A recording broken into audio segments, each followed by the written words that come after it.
We are here for a very special edition of the Tru Heel Heat flagship podcast, Tru Heel Heat 209, Reach for the Sky. Boy, we will be remembering the life, career, and all the memories from Jay Briscoe. Also, all of your super chat donations, your proceeds will be donated to the Pew family. Check the description. There is a link where you can give your prayers as well as donations to the Pew family to help them out for this trying time. Prayers going out to Jay's little girls, Gracie and Jay Lee. We're going to talk all about that tragic loss in the wrestling community. Plus, we're going to try to have some smiles on our faces, have a few laughs with our first fantasy draft of 2023, Tru Heel Heat 209. Let's get to it.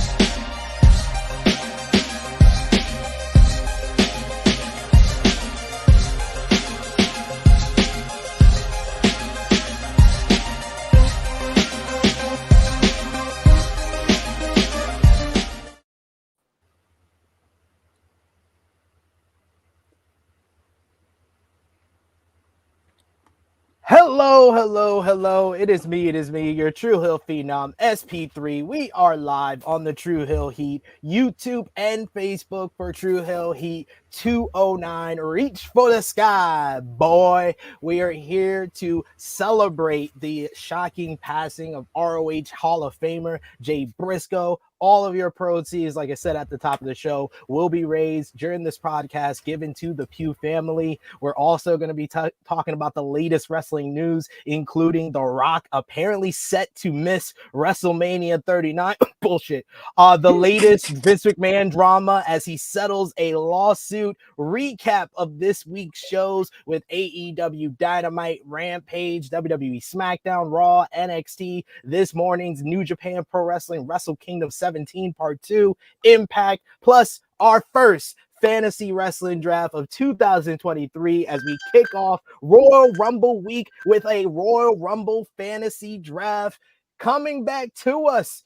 A face that you don't see too often here on the Tru Heel Heat flagship, as well as the Tru Heel Heat YouTube channel. My regular co-host, Top Guy JJ. What's going on, people? Happy New Year, I guess, right? Right? Never too late to say that as long as it's January. So, what's going on, guys?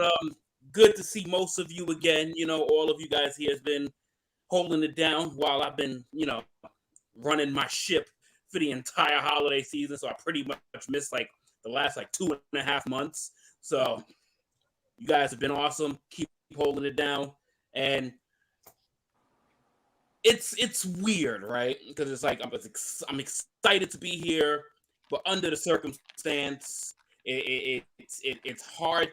We're gonna provide some balance, but this was a rough week. But we also got to try to have some fun. But this was a rough week. Let's not gonna shy away from that. It's been a rough week in this world of wrestling. But we're here to have some fun. We're gonna be here for over about 2 hours plus probably today. So we ain't gonna be doom and gloom for 2 hours. I tell you that. Absolutely. And Top Guy JJ is also going to be our special on-screen judge because we got our fantasy wrestling draft today. And that means that I needed a tag team partner. So I had to call in the reinforcements. I had to call in someone I've won a fantasy draft with before, unlike Top Guy JJ. We have the co-host for NX3 and Blood Impact. He is Skinny Kravitz. He is Ness. Tru Heel, what's the deal? Hoping that we bring in a win on the podcast and the Giants bringing a win against the Eagles tonight. But, I'm not going to get too ahead of myself. Just know that we got robbed in the women's wrestling draft, by the way. Just know we got robbed. This is true. We did get robbed. They were biased. We were denied a tag team that won the tag team championships the following week. Keep game. He's speaking the truth, ladies and gentlemen. I'm not going to say that y'all are against us, but y'all were against us on that one. But that means that we needed some formidable opponents for this edition of Tru Heel Heat. So we brought in two guys that have such amazing energy and they do a great podcast of their own, the Smark Psychology Podcast. First up, we got J-Klassick. What you doing, good brother? My fellow dad, how you doing, brother? Yes, sir. Yes, sir. I'm doing good. Trying to get these computer problems working. But it's working good, man. I'm doing cool. Kind of tired. A little bit. Kind of was up at a club. It's not what you think, but I was up at a club. I'll explain later. But yeah, I'm good. I'm doing good. Man, honored to be with y'all, man. And talk some wrestling. It's about to be fun. Just know it's about to be fun. The smart side has definitely came here. Love it. I told you guys before we went live, love the energy. His co-host is here with him. He is the king of podcasting, of wrestling. He is the $1 million champion. Yes. King Mac Milli. What's going on, good brother? Well, you already know it is the value that allows you the opportunity to roll with me. So as y'all get in my ride, make sure y'all supply all the energy because it's gonna be a good one. You know what I'm saying? I think I'm feeling good. Y'all in for a dangerous time. I'll say that because I'm a little bit delirious because I've been working hard around the clock and everything. You know what I'm saying? Doing a little bit of something here, a little something there. So I like delirious me. Delirious me is hilarity. You never know what you're gonna get, and I already got some dangerous things in my mind. You know what I'm saying? I'm here to eat gummy bears and talk wrestling, and I'm all out of gummy bears. So let's talk some wrestling. Oh, shit. See, he got it. We got some competition here. I love you guys' energy. Like I told you before, love what you guys are doing with the Smart Psychology Podcast. Let the people know yourselves about what you're doing with that podcast, what you do in the wrestling media game. Would you like to go, my brother? Go ahead. Smart Psychology Podcast is a brainchild of mine. That I was able to do with my brother here from another mother that I've been knowing him since birth, or since I would always like to say since he was in his mama's belly and everything. But Smart Psychology Podcast, like we were a part of another podcast. Things were taking place that wasn't necessarily towards the shift that we were looking at and looking for. So I said, let's just go ahead and do our own thing. And, I came up with it real quick, did a little terminology search and make sure I have everything right and make sure it was making sense, make sure it didn't exist and all that came to me real quick. And that's just what Smark Psychology Podcast is. We talk about wrestling. We give that West Coast energy, jokes. It's just opinions from wrestling fans. You know what I'm saying? From time to time, we have interviews and everything with wrestlers. We just get out and we shoot the shit with the podcast family because, we all a family. It's a wrestling game. You know what I'm saying? We in this together. We doing the same thing, just separate peoples. Somebody's computer went. Thank you very much. Thank you. I told you I was trying to fix it. Thank you. I mean, he did say he's trying to get his computer problem. I did. Hey, I left his computer alone. You can't get the computer problems to work. You're trying to make them go away. Yeah. He got a remedial computer. I tell him all the time. I said, your computer got that ADD, bro. Today it's got that ADHD, bro. You love it. I love it. And we got a regular 90s face off here. It's the East versus the West with me and Ness from New York and y'all from the West Coast. So we're gonna be repping. It's Biggie versus Pac all over again, y'all. Got me up this damn early in the morning. After I done got in early in the morning, y'all gonna get everything y'all got coming towards y'all. Y'all don't want nobody dancing in y'all videos. Go ahead and slide over to Smart Psychology. Exactly. Go over, give them a subscribe. I'm gonna add their link to the description as well. But like I said, sound off in the live chat. We'll try to highlight as many of your comments as possible. But more importantly, your super chat donations, all the proceeds will be donated to the Pew family, the family of Jay Briscoe. We do already have a super chat donation from one of the good brothers here on the Tru Heel Heat YouTube channel. True Draw Josh saying for Jay's family. Thank you so much for that, Josh. Definitely appreciate it. We also got the Negro Buck Nick Jackson saying it's not much, but something for the Pew family. Rest easy, Jay. Praying for your little girls. So definitely all the prayers. This podcast is definitely dedicated to the family of Jay Briscoe, coming off what was a sad, tragic loss. We're going to get into it. First up, I do want to shout out everyone who's supporting us across everywhere on YouTube,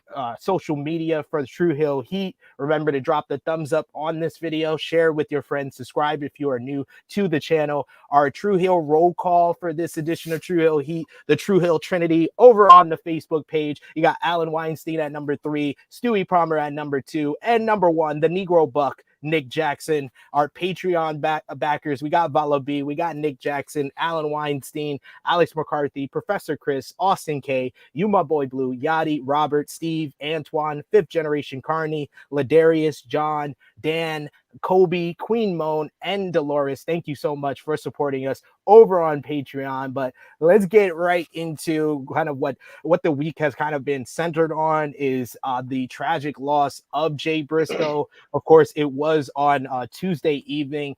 AEW president and CEO Tony Khan sent out the tweet to inform everyone and to announce that ROH World Tag Team Champion Jay Briscoe, real name Jamin Pugh, passed away at the age of 38. PW Insider reports that it was, in fact, from a car accident, which was later confirmed by Dave Meltzer. ABC affiliate WMDT in Delaware reports that it was a fatal collision that took place at 5:30 p.m. Eastern Time in Laurel, Delaware, with two tragedies happening. The other driver in the other car also passing away. The outlet also reports that Briscoe's daughters were in the car with him and they were attending school. They said, and I quote, "Due to an unthinkable tragedy in our community this evening, the Laurel School District will be closed for tomorrow, Wednesday, January 18th. Schools will be open on Thursday. Please keep the Pugh family in your thoughts and prayers." The Delaware State Police have issued a statement as well, talking about the other driver, 27-year-old Lillian Tyrion of Frankfurt, Delaware, and injuries to the Briscoe's family, the Briscoe's daughter. It was noted that Jay was unfortunately not wearing a seatbelt at the time of the accident, but his children and the other driver were. Unfortunately, for unknown reasons, the other driver failed to remain in her lane and crossed the center line and entered the eastbound lane of Laurel Road directly into Jay's vehicle's path. On Wednesday, in a post on Facebook, Briscoe's wife, Ashley Pugh, confirmed 2 of their daughters were involved, and one of them is having surgery on her back, while the elder is stable after suffering serious injuries. She said on a Facebook page, "We need prayers. Gracie is on her way into surgery on her back. Jamin would want the whole world praying for his little girl. We believe in the power of prayer. Pray for the doctors and everyone working on her. Pray for her precious legs to move again. Pray for Jay Lee, who has some pretty serious injuries but is stable and resting. Pray for Gannon, waiting at home, which is their son. Pray for strength for all of us. We have all a long, long road ahead of us." After getting more details on what Jay's daughters were going through with serious injuries, a bit of good news. What did break last night as they provided an update on Jay Briscoe's daughters. A friend of the Pugh family, Josh Warrenton, provided an update saying that Jay Lee, 9 years old, has had pain off and on today. On Friday, she was fitted for her back brace and sat up on the side of the bed with assistance from staff. She was moved into a wheelchair for about an hour. Unfortunately, she still has the NG tube in place and is unable to eat or drink at this time. They are hoping that today, they can take the tube out so she can eat some real food. She's still on the IV medication and spends most of her day sleeping. Gracie, who is 12 years old, had a rough night with lots of tingling and itching in her lower legs. On Friday, she started the day with occupational therapy and she has regained feeling in her lower extremities, which, God bless, that's good news for the family. And at this time, rehab is recommended for both girls. Although both girls have improvements on Friday, they both have a long road of recovery ahead of them. A donation fund has been set up for the Pugh family, which we will be donating to after the show. And it's already reached this goal with ease. The page had a goal of $200,000, and as of yesterday, it had hit $218,000 plus. The top donation came from Chris Jericho, Jericho, who gave $15,000. Other top donations came from the Young Bucks, Kevin Owens and his family, the Crossroads Land Tech LLC, Adam Cole, Dax Harwood and his family, Jim and Stacy Cornett, and Sean Spears and Cassie Lee. We here at Tru Heel Heat send our deepest condolences to the entire Pugh family on the loss of Jay Briscoe, and send continued praise to the family for the speedy recovery of Jay Lee and Gracie, which is why all the super chat proceeds for this podcast will be donated to the Pugh family on behalf of the channel. And thank you in advance to everyone who is able to give during today's show. And that's the picture that I shared with you guys during our Remembering Jay Briscoe live stream with myself with Jay Briscoe the day after he won his first Ring of Honor World Championship. Go to you first, J-Klassick. What was kind of your reaction to this kind of news? Because I've said earlier this week, it's the first time with a wrestler passing I ever like really cried. I cried once I heard the news on how it happened, remembering Jay Briscoe all the times I've interacted with him. How did you react to it? It really set me back. I can say for myself, as we talked about on our last episode, for me and Mac, we're still like really getting into a lot of the indie scene of wrestling, you know. So it's like, and one of the things was we were saying we really didn't like pay attention that much when it came to the early Ring of Honor years, you know. And on the back end, I got to learn more about the Briscoes, and beforehand, and before this. So, and it it really touched me because like the Briscoes period, they are one of the teams or wrestlers period that I could say always make me feel something, you know. So it's like it really hit me, because it's like I just it's like everybody, but it's like I already felt like close to him. Like after every promo, after every wrestling, I felt like I knew him just straight from that already, because like it was so real, it was so so heartfelt. You feel me? Definitely, I know we usually say it a lot sometimes, like wrestling really lost lost a big one, but like this time it took a big blow, and definitely my prayers are with the family, and man, it definitely had my heart drop, most definitely, especially thinking the last time we saw him was in an awesome match, man, and champions, so it was like, okay, this is man, it hit me. It hit me big time. I know, like as a father, that definitely, especially learning that he was riding with his daughters, is definitely it's gonna touch you regardless of how much of a fan you were of Jay Briscoe or not. King Mac, what about you? Kind of what was your reaction, and what kind of like memories do you have of Jay Briscoe now that he's not with us? It was heartbreaking, to be completely honest. It was devastating, to be real. And that's coming from somebody who did not follow the Briscoes from the start of their career to up until this point. Like Classic said, I, for one, was a very, very, very ignorant wrestling fan. When ECW shut down and when WCW shut down, I was just a WWF, WWE guy lifer. I had people telling me, you should check out ROH during the highest time of this moment. I was like, no, I'm not doing it. Don't give a shit. Not doing it. Now I'm a bit more mature within my wrestling take-in and everything like that. And I had just got introduced, like I've heard of the Briscoes all the time. Never watched a match or anything like that. Never watched a promo until we got it through a Supercard last year through AEW. So that was my introduction. And it was one of those like, I heard about you. I finally get to see you. Damn. And it happened to be a dog collar match with FTR. Excuse me. Happened to be a dog collar match with FTR, and it was crazy. And I got excited because I'm like, okay, I could get into this as I'm learning more and more about ROH, and I'm like actually watching it. Cool. Them the boys. All right, for sure. All right, finally got to see y'all. Y'all get down for sure. Then AEW comes out here not too long ago, a couple of weeks ago. Man, now Supercard is gonna be out here, and I'm like, word, like, all right. Go to my first ROH show, get to see them boys live and in person, and and then the news hit, and it was just like, what? And it resonated with me a little differently because I've been in a scenario of a car accident that's fatal. You know what I'm saying? Thank God I survived, you know, not without my injuries, you know, to this day, but it just hit me a different way. And like, as the news broke and before all the details started slowly coming out, I saw a video of him like spending time with his daughter, going through cheer exercises and things like that with the bow on his head. And it was just like, oh. So when it started coming out like, oh, the girls were in the car and this, that, and the other, it was just like it was already terrible. But just the experience that this family is going through, like I can't even begin to imagine. Like I'm not even ballpark it.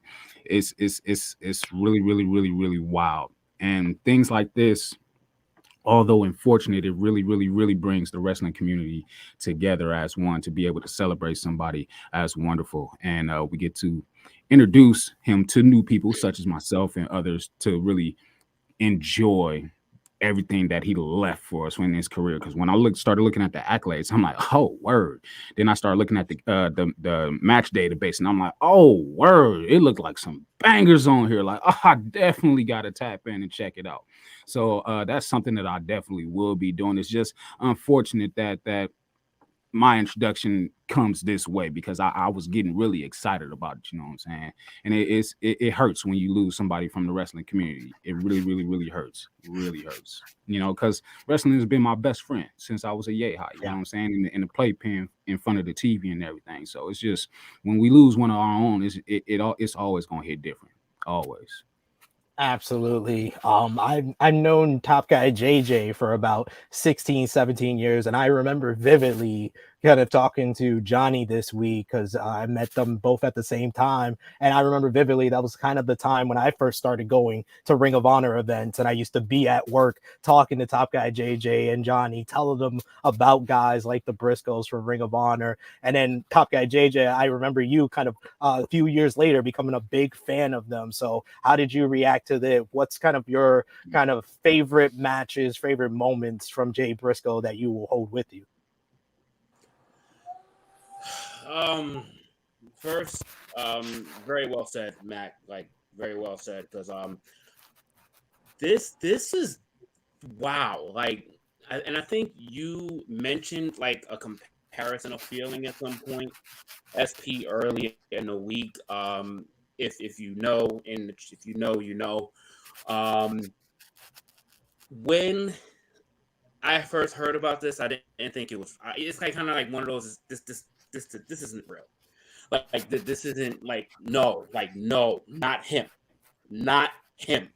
Out of everyone, like and it's not. You don't wish it on anyone, but not him.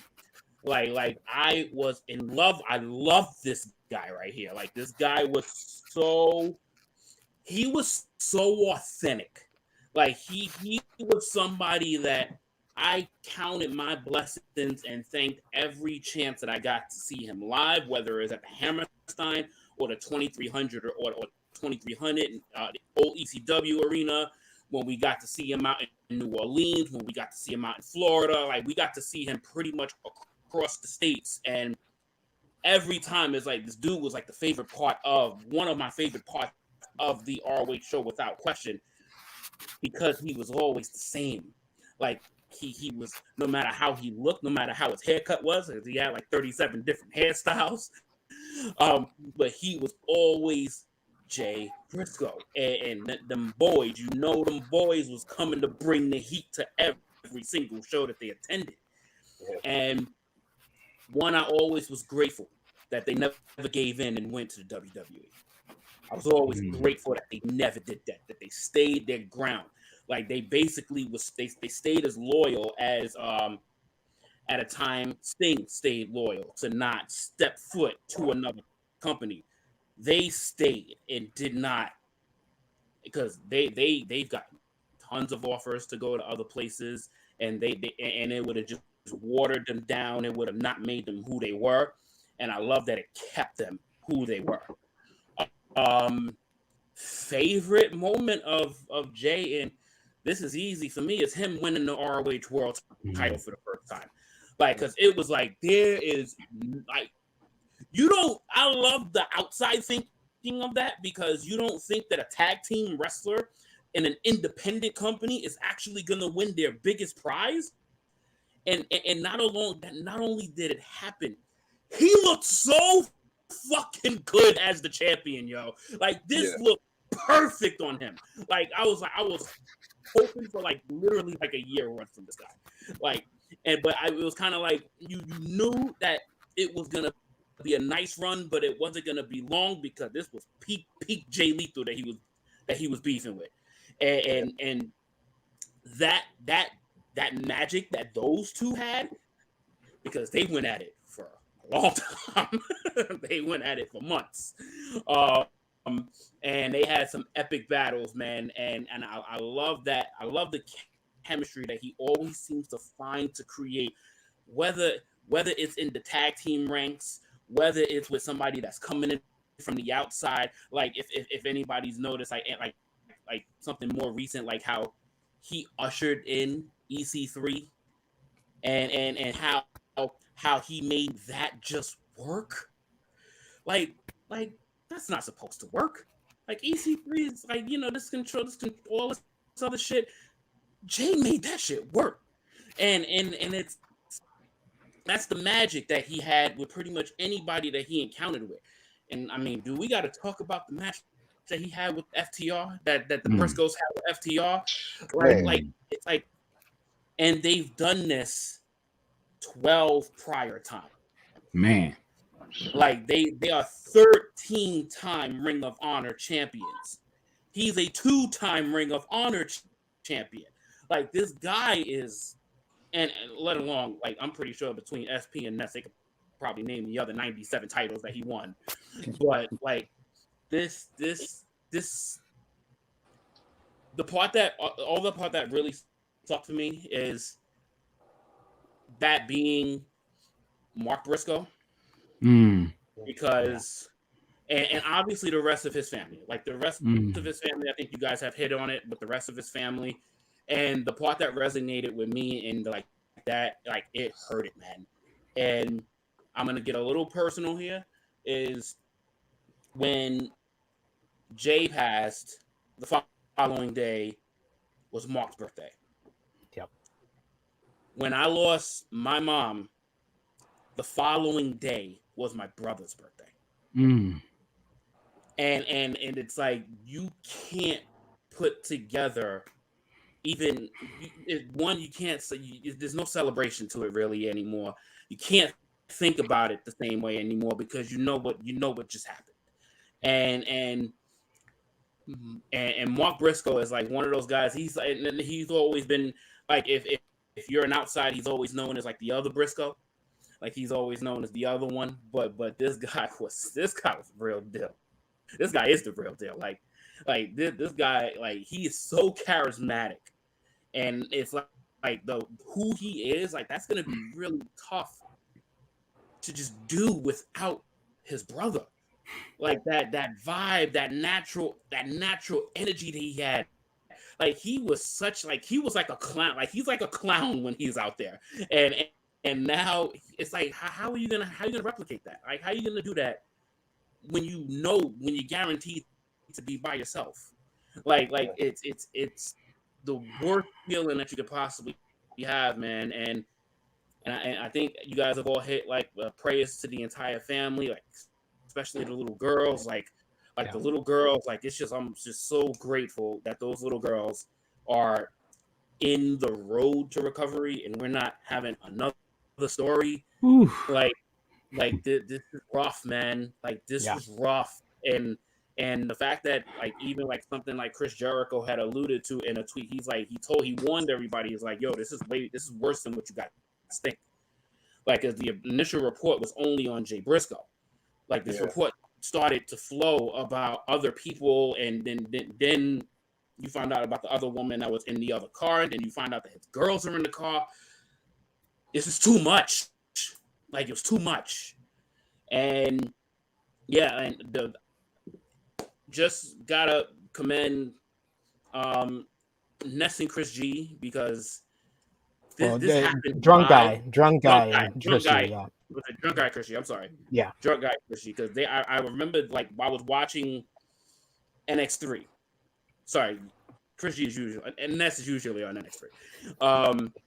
So Drunk Guy and Chris G, like the way that they were able to like handle that, like prop, like I gotta give love to them, because I wouldn't have been able to continue the show. I wouldn't have been able to even like participate in like talking in front of the camera at all. Like I didn't want to be around anybody, and I wasn't around anybody. Like it was rough, man. It's rough. It's still rough, and it's just like I hate the fact that professional wrestling, like somehow pro wrestling, gives you these like stories that ends this way. Like you get this beautiful magic with FTR literally just recently, and then that's how we gotta remember him, because that's the last thing he's ever gonna do. Like it's ridiculous. Like it's so cold, and like I could keep going for the rest of the show. Like I could keep talking about this guy for the rest of the show. I gotta let you guys like, you know, move on and everything. But yeah, I miss him, and it sucks that I won't get to see him at Supercard of Honor and like in LA, because it's just like it's to follow this man for 20 years, pretty much for almost 20 years, and then be such a fan of his, and then this happens like this way. Like you can't put words on top of it, even though you can't stop talking about it. Like if that makes any sense. Like it's hard. It's really hard. Yeah, this is going to be tough for a while, and I know for longtime Ring of Honor fans, it's even tougher. And Ness, you've been a Ring of Honor fan as long as probably I've been an ROH fan and interacted with the Briscoes. Like me, you've seen Papa Briscoe and their family in the crowds. I know from the shows you went to in Philly, because I used to see them all the time. I told the story on the Remembering Jay Briscoe of Papa Briscoe used to see me at Hammerstein, because I used to get balcony tickets and then walk down to the floor to get a better view, and Papa Briscoe would always tell me to stand by them so I wouldn't get in trouble and set back to my seat. So tell us kind of your memories of interacting with Jay, going to shows, and your favorite like matches, promos, feuds of Jay Briscoe and the Briscoe brothers. Ness. So going to the shows, they were just always very enticing. You know, he was just a good guy, regardless of whatever character he played on television. He didn't come off like that in person. You know, he was a really cool dude, really down to earth, spark a conversation with you, talk about whatever, you know. And then him just being a father, both brothers being fathers, like I could resonate with that. The last thing I would want is anything to happen to my children or anything to happen to me, so I'm not, you know, here with my children. That's like one of my biggest fears.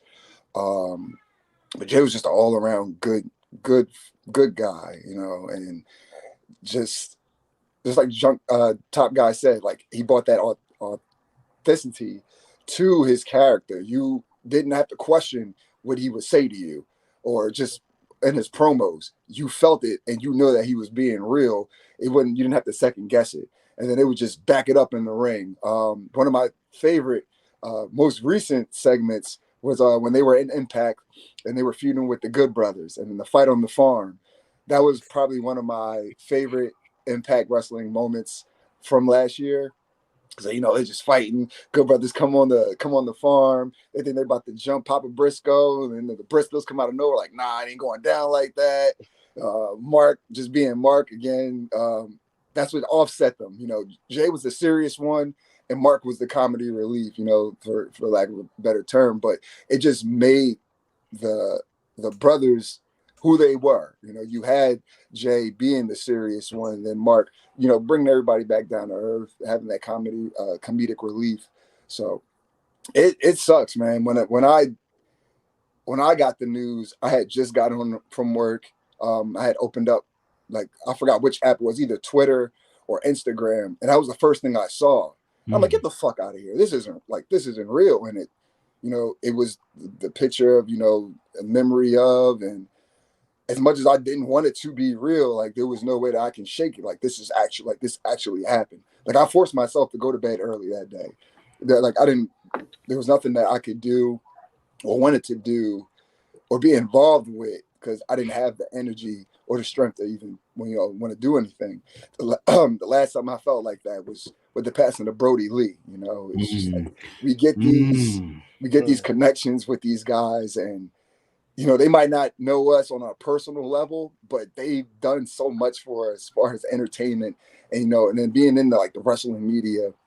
If it ain't for them, we don't have anything to do. Like we wouldn't even have this platform to talk about this stuff if it wasn't for guys like them. So, much love going out to the Pugh family. Once again, another happy belated birthday to Mark. I couldn't imagine being in the situation right now, losing literally my tag team partner and my brother, and then having to go on the next day and everyone, somewhat expecting me to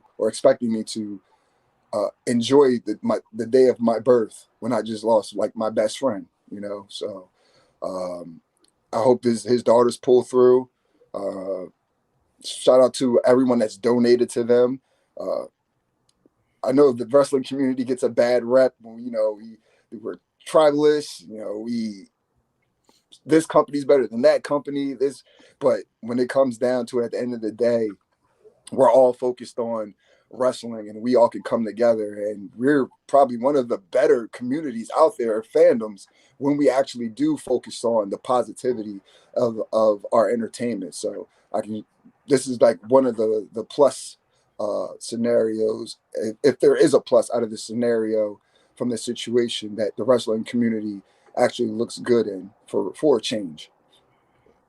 Yeah, it really shows that we can come together and unite in a love for a performer. And like I said, I took this harder than I took any wrestler's death, because I just remembered multiple times of meeting him, meeting his brother, meeting their families, meeting Papa Briscoe. My own personal kind of favorite matches, I agree with Top Guy JJ. I will never forget being there live in the Hammerstein Ballroom when Jay Briscoe defeated Kevin Steen for the Ring of Honor World Championship in 2013. I wasn't even supposed to be at that event, but I had to take my roommate down there who doesn't take public transportation, and then got sold a ticket for like $2 from someone outside that was from Ireland, because it was WrestleMania weekend. So there was a lot of international people in there, and the euphoria when Jay Briscoe won. And I got to give credit to Dave Meltzer in the Wrestling Observer newsletter. He did a great obituary for Jay Briscoe, where he got comments from Delirious, who was the booker at the time, who said he purposely didn't make a big deal about the matchup because Jay Briscoe always used to get these random Ring of Honor title shots, whether it be against Nigel McGuinness in the past, random ones and sideshows. It wasn't on a big show ever. This was the first time it was on a big show, so they didn't make a big deal of it. And then on that show, throughout the night, they just kept showing all the times that Jay came up short for the Ring of Honor World Championship, and then just that euphoria and the shock from the fans. And I was hugging people I never met a day in my life at that moment. Like, that was one of the happiest moments that I ever remember being a part of a crowd. I will never forget the Briscoes versus Steen and Generico. That made me a Ring of Honor fan in 2007. Like, that was the first full year I went to Ring of Honor shows, and I didn't know who these two Canadian guys, one with a mask who was white pretending to be a luchador, and the other guy who was a little chubby wearing a singlet, and they became two of the biggest stars on the US indie scene, and then eventually became Sami Zayn and Kevin Owens, and they wouldn't become Sami Zayn and Kevin Owens if it wasn't for the Briscoes. Kevin Owens said that this week. Sami Zayn said that this week. His feud with Adam Cole made Adam Cole into a main eventer. Adam Cole was just a white meat baby face before he met up with Jay Briscoe. Once he kicks him in the head and takes the Ring of Honor world title after he handed it to him from him, and the first thing he says after that is, Adam Cole, baby, for the first time in Ring of Honor. If it wasn't for that, we wouldn't get the Adam Cole that people know of today from his WWE run. Like Top Guy JJ said earlier, he took Jay Lethal to the next level with their Ring of Honor World Championship feud when they feuded over both the Ring of Honor World title and the TV title. All the classic promos. I remember vividly in like 2011 showing people the day one promo. And this is not to slight anybody, but I said it before, I'll say it again. Usos took the Briscoes promo styles and the Young Bucks wrestling style, put it in a blender, made it Samoan, and that's how they went to the next level. So Samoan on it. They sprinkled some Samoan on it, and that's what they did because Jay Briscoe was a pioneer. He was a trendsetter. The cosmetically pleasing promo, I sent it to all you guys this week. It's one of the funniest promos ever where he just randomly is feuding with the world's greatest tag team, and he's talking about Shelton Benjamin. You a David Otunga ass, you know, David Otunga with Jennifer Hudson. You were better when you were fat, bitch. Like, he had bars. He can be intimidating. He could be funny. He could be so many different things. He is such, in my opinion, and I'm not saying this because of recency bias. I'm not saying this because he lost. I'm saying this because this week made me look back on his career and his importance to the promotion. He is the greatest Ring of Honor wrestler of all time. 2-time Ring of Honor World Champion, Ring of Honor 6-man champion, 13-time Ring of Honor World Tag Team Champion. All those classic promos, all those classic moments, all those classic feuds, all those classic matches. He's the GOAT. It's no question to me now. I used to debate it all the time. Bryan Danielson, Samoa Joe, Nigel McGuinness. It's Jay Briscoe. It's the Briscoe brothers. They are the GOATs of Ring of Honor. And that is well said, and that's 100% fact. Yo, didn't it feel like that we knew them? Like 100% knew them. Like, even though like you don't hang with them, don't live with them, it felt like, yo, the minute you even talk to them for the first time, it feels like, yo, he make it in my hood. He make it in my hood. Like, you get the pass. You get the chill on here. Somebody that can get a plate at the table. Like he's definitely that can get a plate and he'll just grub with you and he'll just pop shit with you and he'll just blend in. He doesn't change. Right. Absolutely. So and that's why we are dedicating this episode to the Pugh family. And like I said before, all the proceeds, all the super chats that you send during this podcast, we will be sending it directly to the Pugh family. And the link for you to donate, if it's just a little bit you want to give back, or you just want to send your thoughts, your prayers to the family, please send it in the link that's in the description below. We got a bunch of comments from folks. We got the Negro Buck who says, that was my first exposure to Jay Briscoe, his feud with Adam Cole. It made me fans of both of them. He also says that cosmetically pleasing promo is fucking goated. He says, I watched back that promo they cut before the last match with FTR, and I really had goosebumps on a different level. And Frantic World saying, any wrestlers that step in the ring with the Briscoes became big stars. He made the careers of Kevin Steen, El Generico, Tyler Black, Adam Cole, Jay Lethal. Like, man, it's crazy to think about all the people that they went across the ring from, whether it be the CM Punks, the AJ Styles, the Bryan Danielson. They can kind of be considered the greatest tag team that never stepped foot in a WWE ring, and it wouldn't even be an argument. It's just facts. But like I said, we are going to try to uplift you, try to bring you guys up and have a little fun on this episode of Tru Heel Heat. We just had to get that out and, just definitely remember Jay Briscoe. Keep the family in your thoughts and prayers. Like, let's have some fun, guys. Let's have a little fun. I don't want to have no fun. I like fun. Tell my mama to leave me alone.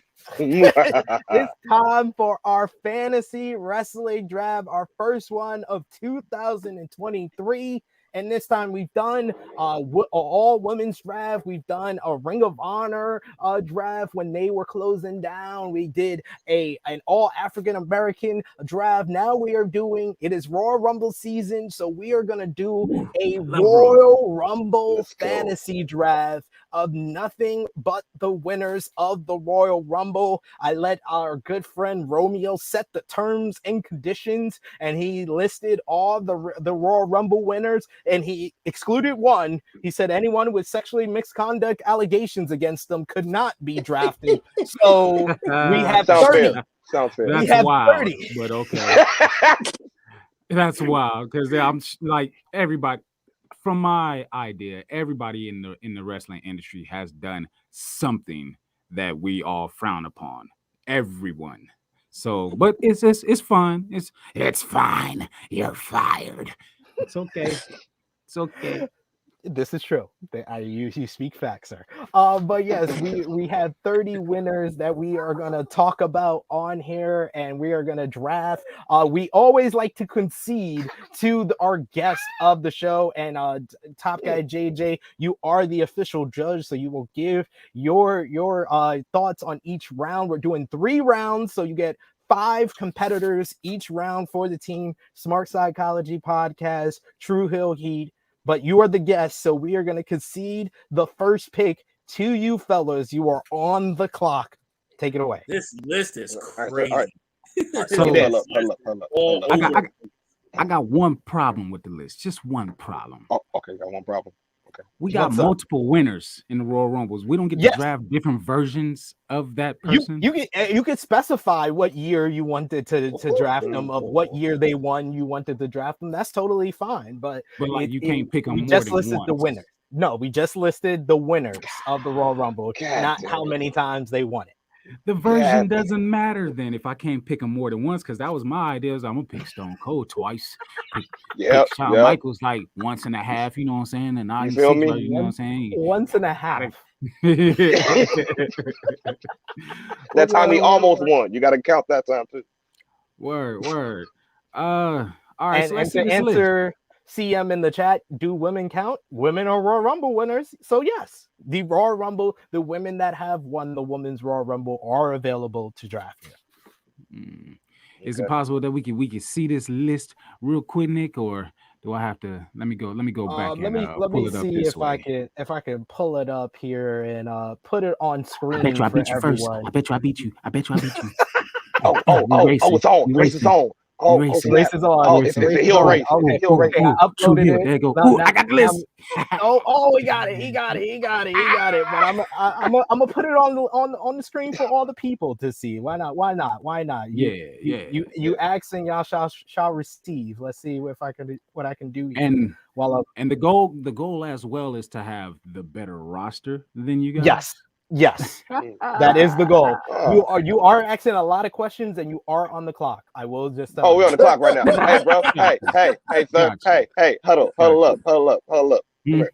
And there for the people, there the people can see it now. How much time do they get on the Okay, clock? all right, you good? They got about one more minute. They got one more minute. All right, okay, all right. You ready? They get about I'll 2 to 3 minutes to be on the clock.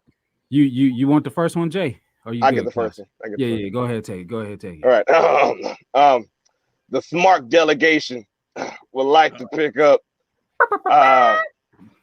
Becky Lynch. The man, Becky Lynch, first overall. That's your first pick. That's my first pick. The first pick. The man. I'm picking the I'm man. gonna let y'all know we didn't go over this at all. I wanted it to No, be not at all. So surprise, this is gonna be wonderful. It's gonna be wonderful. We got some talking to do, man. I love it. No, we don't. No, we don't. They're already breaking down in communication. We're on the money here. Tru Heel Heat is now on the clock. Ness, you want to take it away? We already had our pre-draft discussion, and we was like, depending on where you guys go, we knew where we were gonna go. So go ahead. And we're glad that you didn't take our trump card, because we're gonna go with our first pick, Stone Cold Steve Austin.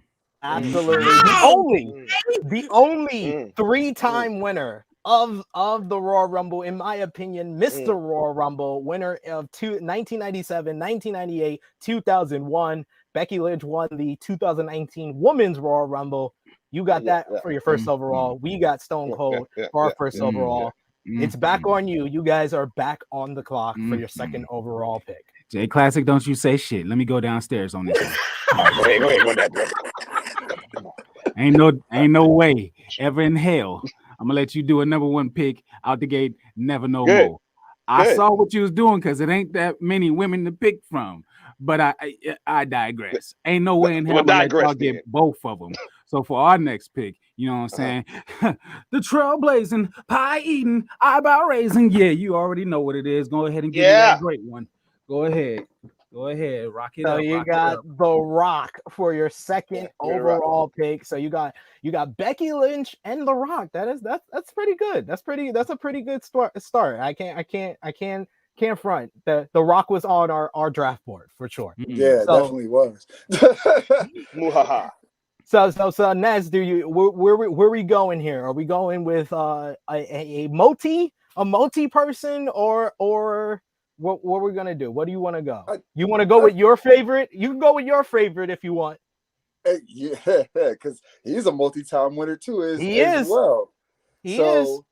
I'm sorry to break your hearts if you had him on your list, but for our second choice, we will go with the Heartbreak Kid, Shawn Michaels.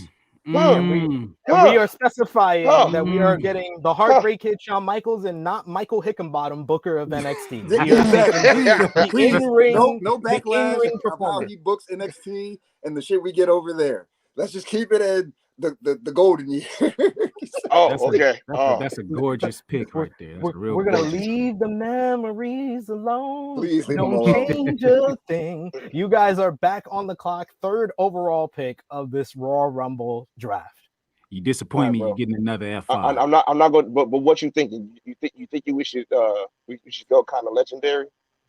I mean, surprise me. It's gonna be a surprise. Well, he is legendary, but also he did kill legends. I think we should get Randy Keelante Orton. You feel me? I think we should get that right there. Go ahead and put that in there right there. Smells like barbecue. Smells like barbecue. Go ahead and put that in there. Put him in the cookout. Let's go. He was the legacy mentor of Cody Devontae Rose, so I did not know that he was Randall Delonte. Keelante.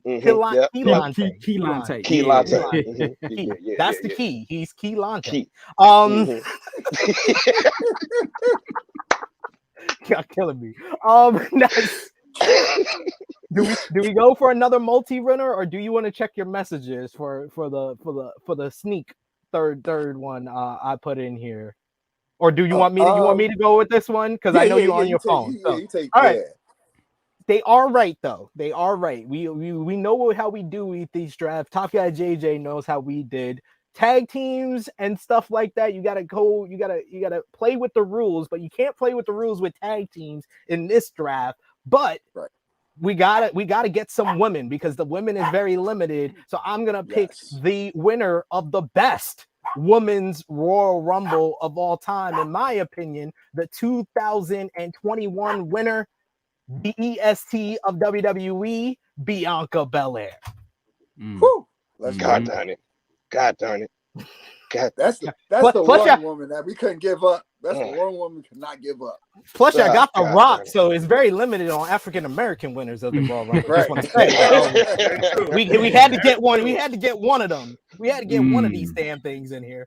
Somebody had to go damn Irish Springs with the first fucking pick. Hey. We're gonna have to really talk about that one. Irish Springs. Hey, it was a calculated pick, okay? All right. You just don't know about calculation. Man, yeah, I don't know your calculation. It was calculated though, just know. It's gonna be you one-on-one with this bear on my sweater because he want all the smoke. Good thing it's not real. Romeo with the comment can't smell Becky Lynch without a giant L. I got a feeling that's gonna be our downplay. Like, oh man, yeah, that first pick, yeah, shit. Don't worry. I know Top Guy JJ sitting pretty. Top Guy JJ sitting pretty in the judge's chair because he's like, now we don't have the worst pick of the worst first round pick of all time. You don't even know. I can't wait to hear the reason. I can't wait to hear. I will stand and live and die on my sword on that. A la Women's Wrestler of the Year that year.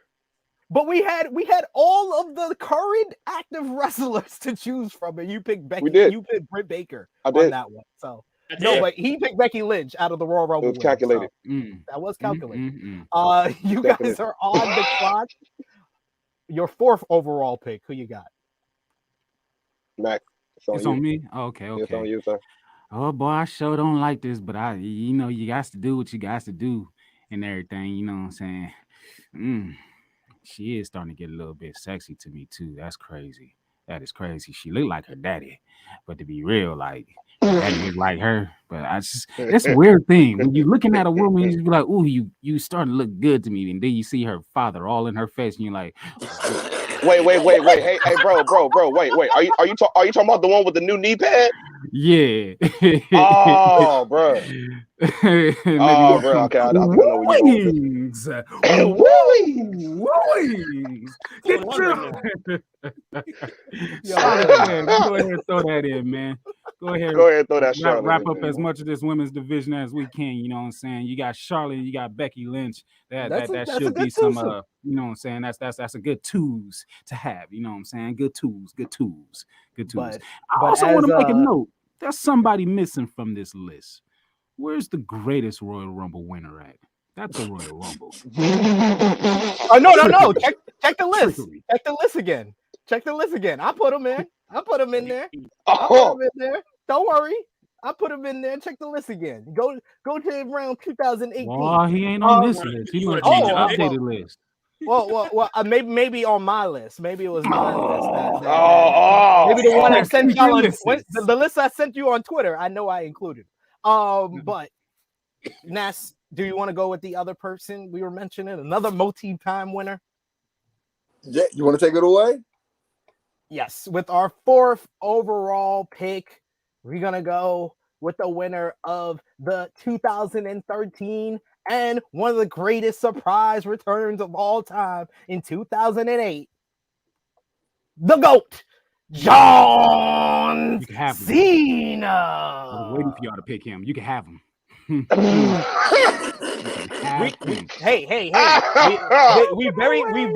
We very limited on black wrestlers, so we got to go with the wrestlers that pretend. No. We're not doing that. We ain't doing that. We ain't doing this. You know, I'm a chain gang soldier. I ain't You're gonna not lie. claiming John Cena in the black community. It sounds like you just picking for the delegation. The delegation are not fully bricked. I just said we don't have a lot of black wrestlers to choose from, so we got to choose the ones that pretend to be black. Just for clarification, this is the Tru Heel Heat delegation, not the black delegation. So we just say, just so y'all know, okay? Oh, I love it. Oh, right. man. Last slate of the first round. Yes. Fifth overall pick for you guys. Who you got?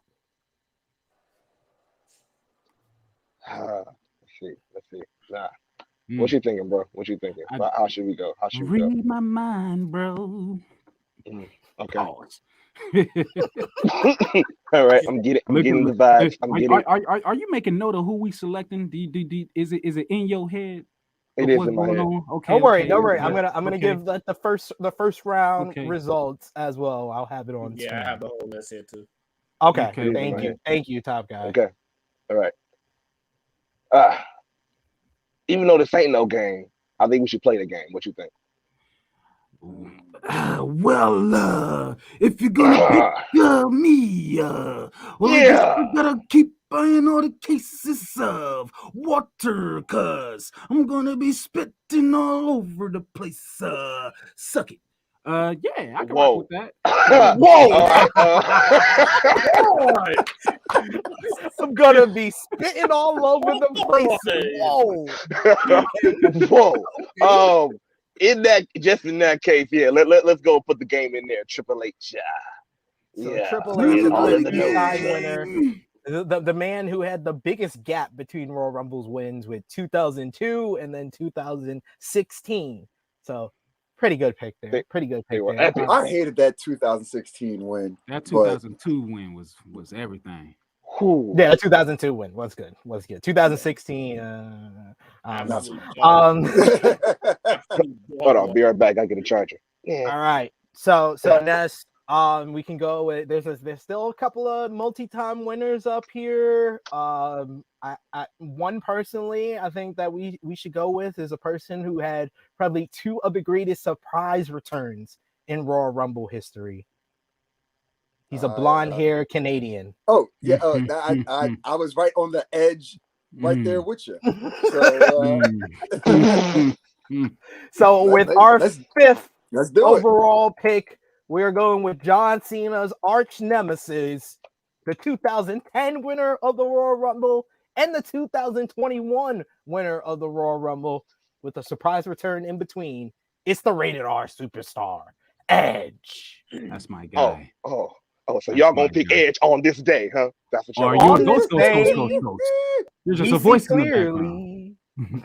Everything y'all just gonna pick him on this day. Everything has come to light. So you want to run down Smark Psychology's first round picks, Top Guy JJ? Yes. So with the number 1 overall pick, they decided to go with Becky Lynch. Yes. They made that up dramatically. Whoa. Dramatically. Whoa. Dramatically. I feel like a shot was saying that. Whoa. Picking up The Rock. The Rock was an amazing choice. Followed it up by their first multiple-time winner in the Viper, Randy Orton. Then they followed it up by the woman that participated in the Best Rumble, Charlotte Flair. And then follow it up with another multi-time winner, the Game, Triple H, with that 2012 comeback, which was 2002, whatever the fucking year. 2002, yeah. 2002. That was like the year of Triple H. Like that was like the year of the Game. So undeniable. So nice way to finish off that first round after that start. Whoa! I need an umbrella for this shit. Whoa! That hot tag I'm gonna read off Tru Heel Heat first. You passed up Stone Cold Steve Austin. The only 3-time winner, dummy. Hey. Right now. That's what we do. Saying how that's he what we wanted do. to pick different versions of Stone Cold. I'm like, shit, that's our first pick. He's better. We're gonna have to fight from underneath. Hey, look, I asked you if you wanted me to go. I asked you this question. The only winner in history. It was your choice. Okay, it was your choice. Okay, all right, your choice. Okay. Then he followed it up with the Heartbreak Kid, Shawn Michaels, at number 2. Then followed it up with the EST of the WWE, Bianca Belair, at number 6. Then followed it up with the GOAT, probably in the wrong draft, John Cena at number 8, and Edge at number 10. So pretty solid across the board. What are we doing here? How are we making this you could give your judgment of who you think won the first round, but we are putting up the poll right now for the Tru Heel Heat gang to vote on it. Yes. So I love the way Smart Psychology ended the draft with picks 3 through 5. I think that to me edged out Tru Heel Heat. But that first pick is too hard to come back from. That like passing up on Stone Cold Austin and picking. I thought we were going to slowly pace into this shit. You get one shot. Cool. You get one shot. I didn't know. You get one opportunity. Hey, I asked you. I said, do you want me to stop? And as a gracious leader, I'll let you go ahead and start it off. And boy. All I'm saying is you got another F5 coming. Take like a Shawn Michaels or the Rock.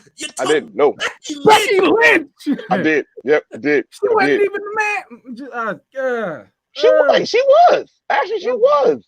The man. Whatever. I mean, whatever. So, Becky. The Edge. All I see now is her dancing in my head. The Edge has to go to Tru Heel Heat on just that start alone. But they can't. I think they learned the mechanics of the draft later on because their final 3 picks was absolute fire. Although Tru Heel Heat was really good too, but I think it started to get a lot closer towards that end. But damn, it's like round one. It's like round one. That's just how it started.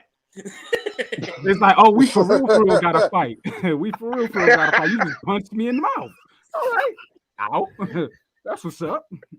It's like you took a 3-pointer from the half court. It was like, oh, we Man. really playing now. Oh, my bad. Nah, he took a Carlton shot.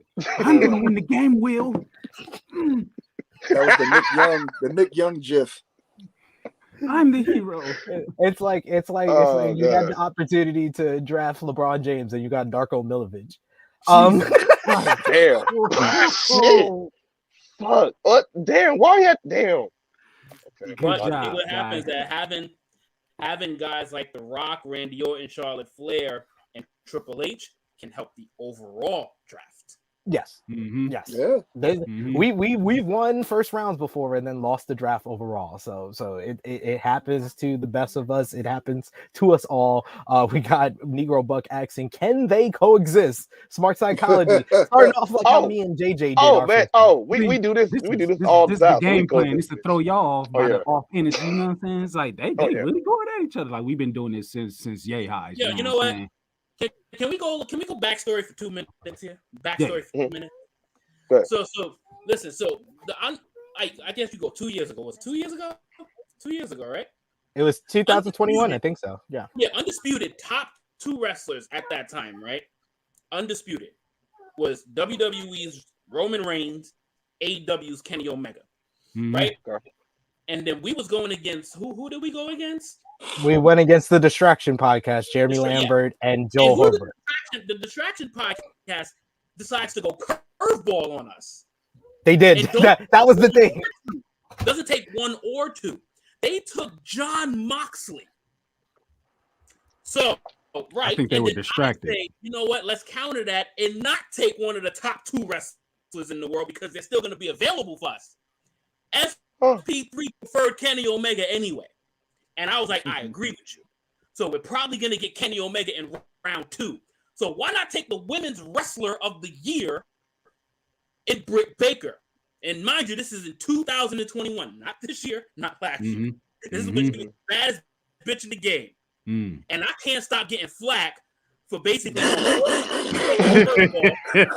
we still ended up with Kenny Omega in the second round. Because we could have got someone else with the number 2 pick. Hey man, that's the thing. No one can tell me who. Someone. 2 years later, can't tell me who. Someone. I had to come in and clean up the shit real quick. Did you just shit on the floor, man? Someone. You got company coming over. What's wrong with you? Acting like a wild animal over here picking Becky first of all people. Why'd you pick Becky? And then like they carry it as weight for like the rest of your wrestling existence. Like this was a draft for that particular year, that 1 year. Same 2023 draft. But Don't I digress. Good. You ain't gonna be alone. Round, you ain't gonna be alone. He ain't gonna live it down. I will be sure of it. Becky Lynch. No.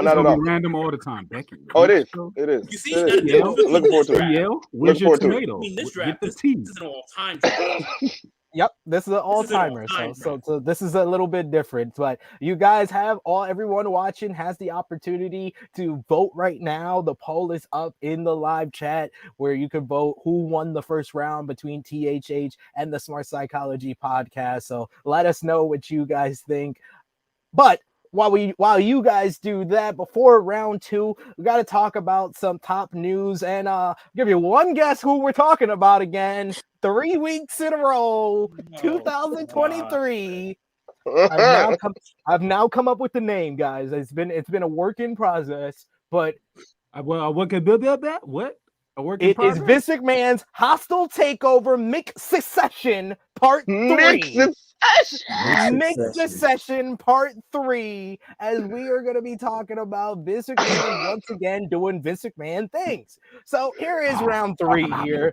During Monday's episode of Wrestling Observer Radio, it was noted by Brian Alvarez that Vince McMahon has already tried to sneak back into WWE creative after his recent return to the company.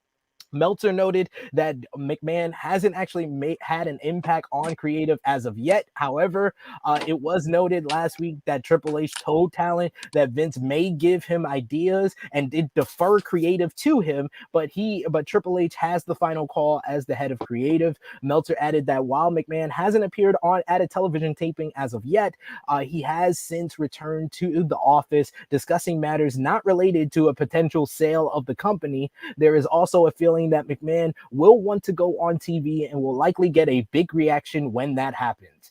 On Tuesday, WWE recently filed an updated company bylaws with the SEC this week. Additionally, the filing says in its introductory notes that Vince McMahon has been elected to the board of directors on January 5th, along with his election to the executive chairman position on January 9th. Also, that no further approval of stockholders of WWE is quote unquote required to approve any of the actions taken by Mr. McMahon.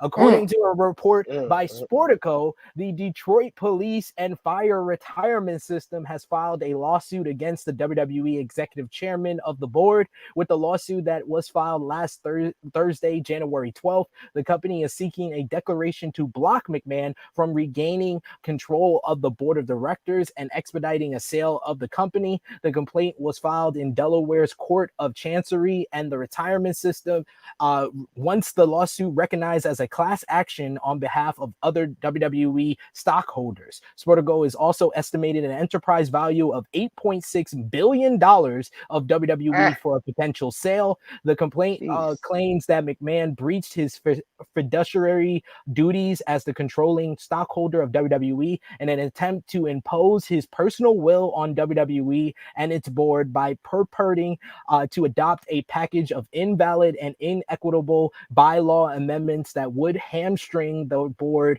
from making critical business decisions. The filing also alleges that McMahon used his control over the company's stock as leverage by threatening to withhold support for the upcoming media rights deal and hold the WWE hostage unless he gets reinstated. McMahon returned to the WWE board of directors a couple of weeks back, and then on Thursday, the outlet that no one in WWE ever likes to hear, the Wall Street Journal, reports that Vince McMahon has agreed to a financial settlement with former WWF referee Rita Chatterton, who accused him of raping her in 1986. The settlement was finished last month and is worth millions of dollars. Chatterton was looking for an $11.75 million in damages settlement when she initially sent a letter to McMahon's attorney in November. It's unknown what the exact number of the settlement is, but it is lower than the number that she asked for. Jerry McDevitt, McMahon's lawyer, put out the quote that quote unquote, Mr. McMahon denies and always has denied raping Mrs. Chatterton, and he settled the case solely to avoid the cost of litigation. Okay. Nigga. Okay. McMahon previously settled for $7.5 million in 2018 with a former wrestler who claimed he coerced her into giving him oral sex. And he also agreed to $3 million last year to a former WWE employee who he alleged had an affair with. And WWE investigated the payments and said that it was taking the claim seriously when the story initially broke. And at the time, McMahon retired from the company. But of course, he has since returned. Fellas, King Mac, I'll start with you. What have you thought about the hostile takeover McSuccession so far in 2023? And I start with me. It's me. It was me all along, Austin. Vince McMahon is he is the truth. He is the epic truth. He is professional wrestling at its finest. I had put it on one of our social media handles. I'm like, it's three things. It's death, taxes, and Vince McMahon. They always win. And even Vince McMahon beats out death and taxes. I'm sure of it. That he takes no L's. Even when he takes an L, it's not an L for long. It's like once that L starts to form, you look over here, you look back around, and it's like, oh shit, he done put two L's together. He done got a big ass W. He's doing magic over here. I love it. But Vince is like, the man's guilty. He's guilty of hella shit, but I don't know how he gets him, not only himself, but everybody else from out of this shit. That's some money right there.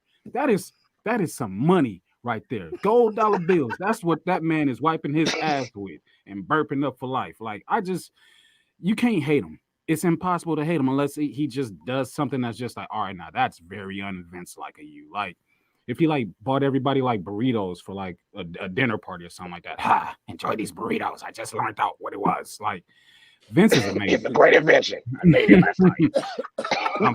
There's beans inside and cheese. It's amazing. I think this one had chicken. What's that? Vince is the truth, man. I don't care what nobody says. He's undefeated. He's got the only long-lasting undefeated streak in wrestling, and it'll never be broken.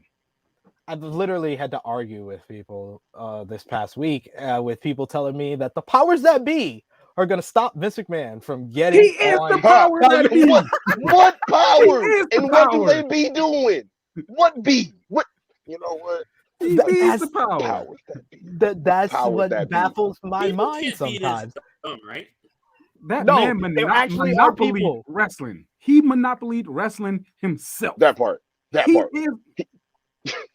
He got all the cards. He even got the go to jail cards. He said, nope, I ain't getting these bitches. He threw them away. That's what happened. He's like, I ain't even going to jail. I'm passing go every time. Taught us how to cheat with the bank. So this dude has reneged, but still got all the jokers, all the deuces, all the aces in his hand. Man, nobody's questioning it. It's just like, no one's questioning. He reneged with everything. No one's questioning. I feel like Vince will get his ass beat in spades. I feel like he will get his ass beat in spades. I'd love to play Vince in some dominoes. All that shit talking. Oh, your ass is mine. Next, I'm coming after your wife's. What? Yo, have y'all gotten to the point yet where you just hear a story about him and you just completely stop listening? Because you already know it's true. Nowhere, bro. Like, it ain't going nowhere. The man is clearly shown he's invincible. Yeah. Invincible bars. That nigga bars there. He has a mansion in hell and heaven. They just like, hey, wherever you want to go, bro. Hell, heaven, and on earth, you got a few more. Whichever one you want to stay at, you got it. He got one in purgatory too. Like, I just want to stay here. I want to bitch to the hole. You mean his mansion underground? Yeah, whatever it is. I'll never leave. So I want to ask you, J-Klassick, what do you suspect will be next in regards to this Vince McMahon hostile takeover? First of all, let me say that I like how they pick their words. I'm like, knowing what he's accused of, and not then to say he's forcing himself on the business. Of course, he forced himself on everything else. Why not? That's it. Why not? Shit, I made you. I should force myself on you anyway. There's no telling, man. Shit. Any grown ass man that's not embarrassed to show his tidy whities on national television.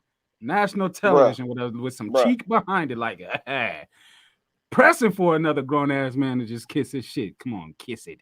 The thing is, I think my fear is though with the selling, like because I know a lot of people was like, oh, you see you guys overreacted. He didn't really sell the Saudi, and like I get it, but then I'm like, it's still an option though. Like it's still on the option table, and I'm like, that's the problem. I'm like, I feel like Vince is like looking at Fox and everything else on this end, and he looks at Saudi, goes, private, private, and like I feel like he's really looking toward it, like Mr. Burns finna come out. Like I feel it, like just Smithers. Wait, hold on. Smithers. Yep, that's what he said. Smithers. Get the paperwork, Smithers. We're selling the show. Negro Buck said it in the chat. Vince is so comically evil, like worse than Mr. Burns. It really is like that. He's like a real life Mr. Burns at this point. Yeah, terrible. I'll ask you, Ness, do you suspect Vince to have more involvement in the creative as this story develops? And when do you think he will, if so, when do you think he will have his hand in the creative cookie jar? Shit. If it ain't by Monday, if it's not by like the Rumble, I definitely Mania. There's no way he's going to let a Mania go by, he has no say on it. Yeah, right. People got to be high to think he's not going to be able to say, well, one, he has the powers that be. He can do whatever the hell he wants. But which is even funnier because for all this time that he's been gone, you know, Triple H and company, oh, yeah, it's our regime now. Vince isn't coming back. Vince comes back. Oh, well, he's just here to sell the company. He's not going to do anything else. He's the CEO again. So, like, everything that they're saying is not going to happen has happened. So they're saying that, oh, he's not going to be on creative. Yeah, I got a Brooklyn bridge I can sell you guys. The lie. It's going to happen. Yeah, it's going to happen. But definitely not Mania at the latest. Definitely Mania. Whether you want to realize it or not, it's happening before our eyes. And not to kind of brush over the whole lawsuit part of this with the Rita Chatterton lawsuit being settled. Also, the lawsuit from the Detroit Fire retirement system as well. Top guy JJ, how many lawsuits do you think Vince will have to deal with in just 2023? Oh, just 2023. Okay. 2023. All right, because he's at like fucking 25 and shits already. So in 2023, I say one a month. Shit. I say one a month. So I say about 12. And guess what? He's gonna win them all. Yeah. He's either settling out of court. He's not going to trial with any of these. He will serve. He's the new Who Wants to Be a Millionaire TV show. He will serve 0 jail time. He will serve 0 probation hours. He will just have a few pennies less in his bank account. That's crazy. That He's is literally crazy. pennies to him. If you have not lived in this world to realize that this man is untouchable, then you don't live on planet Earth. You can place your hands on this man and still not feel him. Yo, the only thing that is going to take care of him is Mother Nature, and that is not that. And whenever that happens, that happens. But other than that, there's no law, man, or person. Obviously, if you have a physical weapon, you might be able to do something. But if it comes to anything that is mental or written by papers, them shits ain't working on Vinnie Mac. Good luck. Oh no. I was stunned that people brought up like, oh, he has to answer to the stockholders. If the stockholders, if the stockholders feel like the sale is good and someone offers them enough money, it doesn't matter what type of amendments he put. I was like, man, this is a different type of this is delusional dumb. This is like, what are we doing? When he sells the company, he's gonna have that much more to play with. He's gonna have everything to play with. The fact that he's the an fact Indian that giving head ass. Give it back. The fact that he really thought that the excuse of, oh, don't worry, creative won't be touched. I'm like, I ain't even worried about creative no more, bro. Like, that's beyond my worry right now. Like, oh, it's not gonna change a thing. Oh, I bet it will. Thank you, son. Thank you, because I know it will. Exactly. Well, I also saw a report. I don't know how true it is that like people about to start getting released. That's prime. That's prime Vince stuff right there. Yeah, I won't even call you dumb anymore if you believe that he's not gonna have. I'm just gonna call you weird. You're weird. I think delusional. Delusional. He's a basehead. Bring that back. You got your basehead ass mind. There's too much shit just on your wall, in your news, on the paper, and anything that has ears that people will speak to is going to give you all of these tidbits, and you're just gonna be like, oh yeah, like y'all said, the powers that be, or karma is gonna come get him. Vince McMahon don't know what the fuck karma is. If he be death and taxes, he be karma. Like, that's the thing. I love this comment by Dolores. Remember when Vince went into the church and did the game spell of holy water? His character is truly him now. He don't care. He will try to go one-on-one with God. He will go one-on-one with God. And he has people convinced. You want to know why I think he has people convinced? Because our good friend, WWE CEO Nick Khan, had an interview this week with Bill Simmons on on the Ringer podcast, and he was asked to clarify the current plans for McMahon, and said of an intimate TV appearance. He said, and I quote, "Not at this moment. No is the answer to that question. As for the future," Khan went on to state, "Could it change in a few months? Sure, it could change, but that would be Paul and Vince being on the same page about it. I don't see it right now." Nick Khan also stated that with Vince McMahon being the controlling shareholder of WWE, he and Stephanie McMahon always were under the impression that Vince McMahon would return eventually. Discussing Vince McMahon's level of authority in WWE, Nick Khan said, and I quote, "My thought has always been that there's only one boss at WWE, and it ain't me.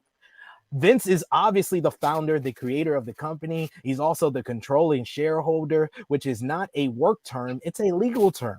So it was always my point of view and Stephanie's point of view that he would come back. I think the way he played it to me was smart. He went away for 5-6 months. The audience seems to like when somebody does that. Oh my God. He came back and took control back of his company as the controlling shareholder. It is a public company. It is a publicly traded company.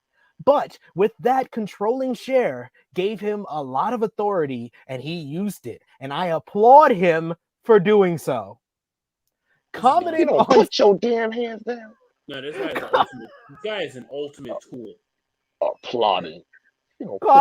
Commenting on speculation about the future of WWE, Khan noted, "It's only been a week, but he really, I believe what he said publicly about, hey, I'm here to engage in strategic alternatives and the media rights. So far, the engagement has been that and other board issues. It's his company. To me, WWE is Vince. Vince is WWE. And we're going to do the best we can to keep a living company." Khan went on to speak about possibilities of a return to past form for WWE under Vince McMahon. And he said, and I quote, "I think Vince is really happy with where the company is at. And certainly that is what he has conveyed to me. What he said to me, and I've certainly experienced, is, okay, I'm 77 now. I want to explore our strategic alternatives. Is there a sale out there? Is there a merger out there? What would make sense most for the company? I think everybody is getting along just great." Per Dave Meltzer in the Wrestling Observer newsletter, though, several names linked to Vince McMahon have been brought into the company following these departures from the company earlier this week. He's brought back EVP of Operations Brad Bloom. He said Meltzer said that Ringside News also mentioned that Brad Bloom was brought back, and after being let go about a month and a half ago, we were told that Bloom has been gone, but it was not confirmed by WWE if he was let go or was returning from a leave of absence. But he is a strong McMahon ally. But there were people close to McMahon who were also brought back. And Khan also noted that Vince and Triple H are getting along just fine since Vince McMahon's return. So I don't know who wants to take this one. You know what? You know who Nick Khan sound like? He sound like that dude off of what's it called? Off of Coming to America, when old dude was singing and you knew he was bad, but he just that boy good. He just clapping for no damn reason. Just yes. No, Nick Khan. No, it's not going perfectly fine. I know you lying. Just God. Just the amount of kiss assery is killing me. It's more than the Attitude Era. The amount of kiss assery. I just God. He over there, yeah, Vince. So, anyways, how was your day? Can you pass that chapstick here? It's all good. You ain't gotta let me know when you're close. I'll just take it however it comes. Like what? Whoa! Like what? Like get off of that. That's not yours. Doesn't belong to you. That's not yours. That's not your glizzy. Your back. That's not your glizzy. That's not yours. It's not your glizzy, dog. Like, what you doing? All my life I waited for this moment. I didn't mention in that interview he also called Tony Khan a nice kid. So and said that it's good to be in a company where you don't have to make money. talking about Tony Khan and AEW. Top guy JJ, you seem like you have thoughts. What's your thoughts on Nick Khan's comment in regards to I don't know what to think about any of this shit because I don't listen. Put it like this: anytime I see Nick Khan's face on any TV screen or anything like that, I just go blank because all he is a fucking mouthpiece that speaks on behalf of others because he doesn't have a mind of his own. If there's a fucking, just take the big ass word tool, slap that shit on his forehead, and just let him walk around the entire complex of WWE and just says, I'm Vince's tool, and I will do as Vince tells me to do as long as it is PR correct. He's a tool. Like there's nothing holding on to Vince's pocket. That man said. He's a mouthpiece, all right. Yeah. Oh, he's a mouthpiece. He's a great mouthpiece. Jackhammer Hey, you know what the first thing you know what the first question on the application was? Somebody got to drain the grapefruits. Nick Khan is the first man to successfully hold all four of a man's pockets at one time. I got him. Hey, the first question on the application said, "Hey, yo, what that mouth do?" He was like, just gotta kiss some ass. The goal for everyone in life is to have a tool like Nick Khan. Like that. I'll do more than kiss ass, Vince. You have a tool like that in life, you are fucking golden. Because there was a lot of women that have a tool like Nick Khan. It's called a rose. There's a lot of women that have a tool like Nick Khan. Okay, there's a lot of them, Okay, so yeah, maybe we need to ask them how to get a tool like Nick Khan. Yeah, we need a Nick Khan in our life. We need a Nick Khan in our life. I think everyone wants a Nick Khan in their life. A Nick Khan action figure, so I can just throw that motherfucker around the room. Absolutely. There's some lonely guys that probably watch wrestling that want a Nick Khan in their life. You know? Man, I wish I had a Nick Khan. That's some interesting energy you got there, bro.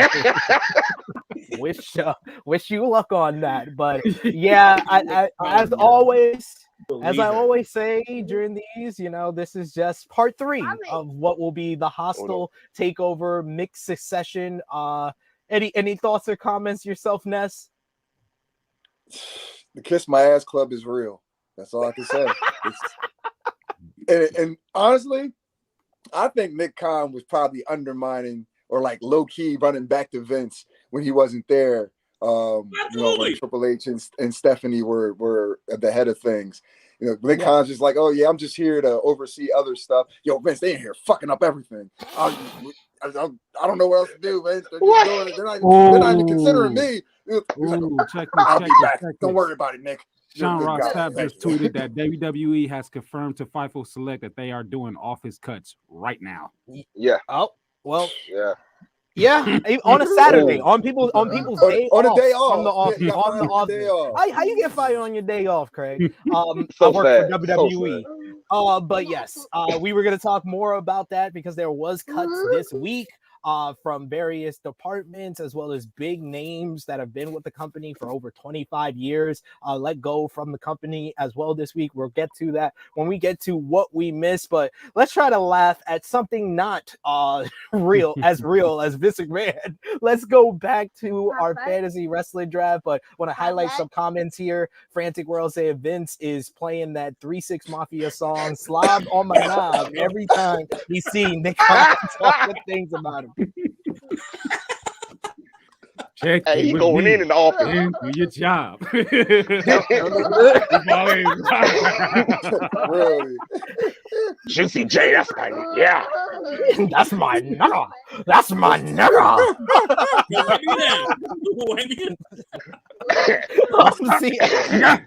Yeah. Oh yeah. CF says he gotta pay Rita, so someone gotta go. Yeah, that's how it goes. A soul for a soul. That's how it goes with Vince McMahon. But let's get. Oh my God. This is not going to end, ladies and gentlemen. I think I'm going to talk about Vince McMahon every week of 2023. I'm pretty sure. Yeah, that's what he wants. It's gonna fit. It's gonna fit. If I can't put what I want in your mouth, I'll make sure I'm in your mouth. Whoa. Jesus Christ. You're killing me right now. Whoa, I'll be in your mouth, damn it. Whoa. Hey, moving Uzo. on, Whoa. moving on swiftly to round 2 of our Royal Rumble fantasy draft. Since you guys had the first overall pick for round 1, we do snake style here. So we're gonna have talking about slob on my knob and then snake style. Snake style here, and we will have the first pick of round 2. So Ness, what are we thinking here? We're on the clock. What are we thinking here? Do we go with another woman? I think we're running out of women, so it's best that we pick a woman to start things off. I honestly did want to go. So I did want to go with one of the women's Royal Rumble's winners, but I don't know. We might be. Who do you want to go with? Because there obviously it's only 2 left, but you want. I know how you feel about one of them. I'm gonna go with the smart money, because we're trying to get the votes from the people. But before, I'll use my on the clock time to let everybody know that with 89% of the votes, Tru Heel Heat was the live chat's pick to be the winners of round 1. So let's see how we can do here with round 2, and let's start off strong with our second round first overall pick. We are going with the first winner of the Women's Royal Rumble back in 2018, Asuka. We're here. That's dominant Asuka, undefeated Asuka. So went with the smart right before that WrestleMania, huh? Okay. All right. Right before that WrestleMania. Yes. Right there. Very smart pick. Very smart pick. Very, very good. Very good. It is. Smart Psychology. Give me that Becky. Smark Psychology Podcast. You guys are on the clock. Oh, so heavy. Give me that Becky. I'll take Becky Lynch.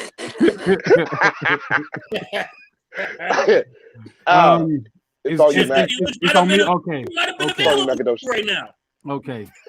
I was a child. We were picking her. Man, she would have been available like a motherfucker right now. No offense, but she would have been available.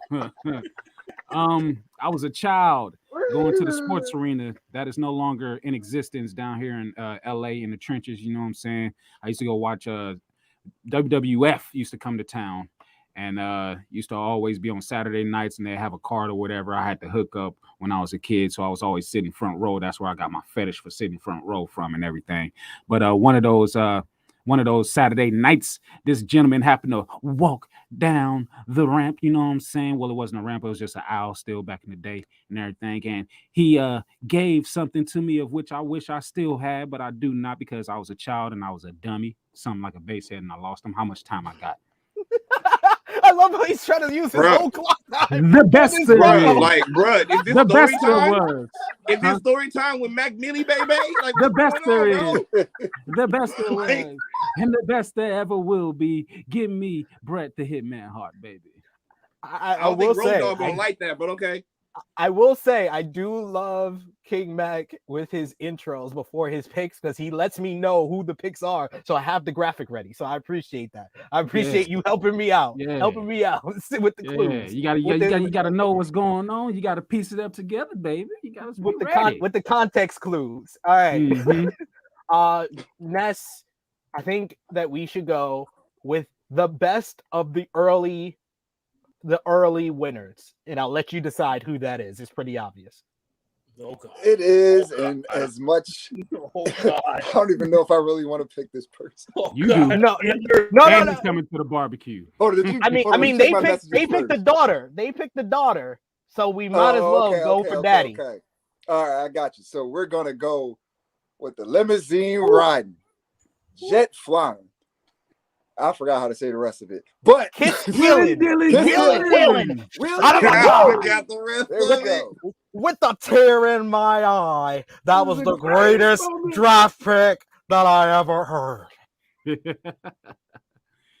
Mr. Championship winner. He won a world title with the world title win. With the world title in what many old school fans consider the greatest Royal Rumble match of all time. Ooh, I was nervous from the number 3 spot, right? I was nervous for a second. I was nervous too, JJ, because I thought I was gonna pick the wrong motherfucker. Yes. Hey, when you gave that intro, I was like, well, let me give him the context. What I was going. I had to throw the feeler out first. I'm like, I don't know if I really want to say that guy.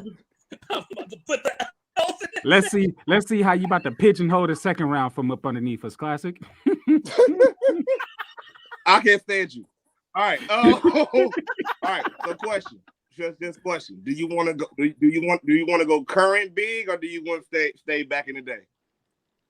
Say, man, are you looking at our roster at this current moment? I'm looking at our roster. That's what I'm asking. Okay, cool. So all right. And other questions. This is just so all of their accolades have ended. No, it don't matter when they won the Rumble, but all their accolades are still in this for their roster pick, right? All of it, even now, accolades. Yeah. You're saying? Yeah. Why not? Okay. So in that case, I think we should add the tribal chief, the head of the table. You feel me? I feel we should just add the head of the table onto the page, just add Roman Reigns. Right. He's there. up, ladies and gentlemen. Let's go. He's up, That's right. ladies For our and gentlemen. delegation. That was a great pick. Into the match. That was a great pick. It was. He was Yes, on sir. my Yes, he was sir. on my Yes, draft board. He was on my draft board for this round. So that is a great pick. That is a great pick. Right? That's a steal. That is a steal. That's definitely a steal. So you might have redeemed yourself. he picked Roman, arguably the biggest star in WWE right now. Why don't we pick the guy that he can't beat, Ness?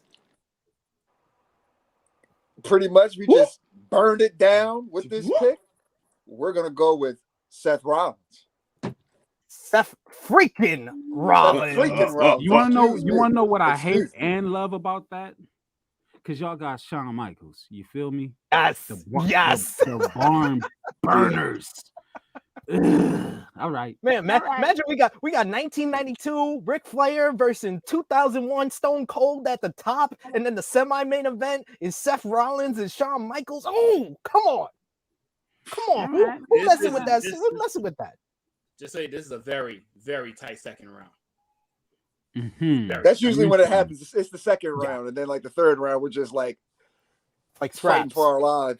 There's gonna be a lot of controversy. It's gonna come down to who is going to pick the less controversial figures for the last round. Who's going to pick Hacksaw Jim Duggan? Who's going to I saw Jim Duggan is one of the least controversial people that we could possibly pick out of this Royal Rumble list here. But your third overall pick for round 2, guys. It's on me, yeah, it's on me. Yeah. Gander. Mm-hmm. Okay. I love Romeo's comic here. Romeo says y'all got Roman and Rock on the same brand. Rock might not be in shape to work.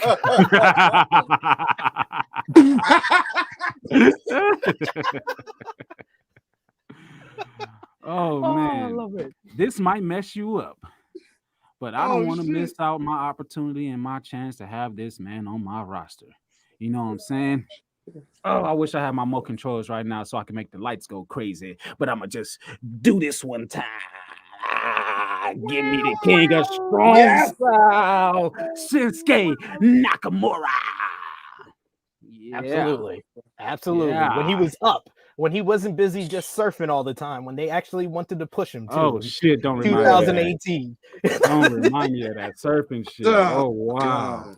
God. I don't even know how to surf. What the fuck are y'all doing? Yeah, everything went downhill after that. Because then the whole feud was around kicking AJ Styles in the nuts. Don't remind me of that shit. All right. This is when it gets leather jumpsuits. This is when it gets a little tougher, but I got this one for us, Ness. You guys picked Shinsuke Nakamura. I got a feeling, but I think I know where you're gonna go. So you guys got Shinsuke Nakamura. So I'm gonna pick another guy who's a Royal Rumble winner and is a former IWGP heavyweight champion. Not a lot of people know that about him, but he's also a 10-time world champion, a 2003 winner of the Royal Rumble. He was on my list. Lesnar. He was on my list. It's all good. Yeah. It's all good. That's a good one. Damn it. That's for the people voting. Just one. Focus on Viking Brock Lesnar, not Brock Lesnar that likes to go into business for himself, doesn't want to do jobs. Stuff like that. We're picking the 2003 winner. This is next big thing. Brock Lesnar's a 2-time Rumble winner. That too.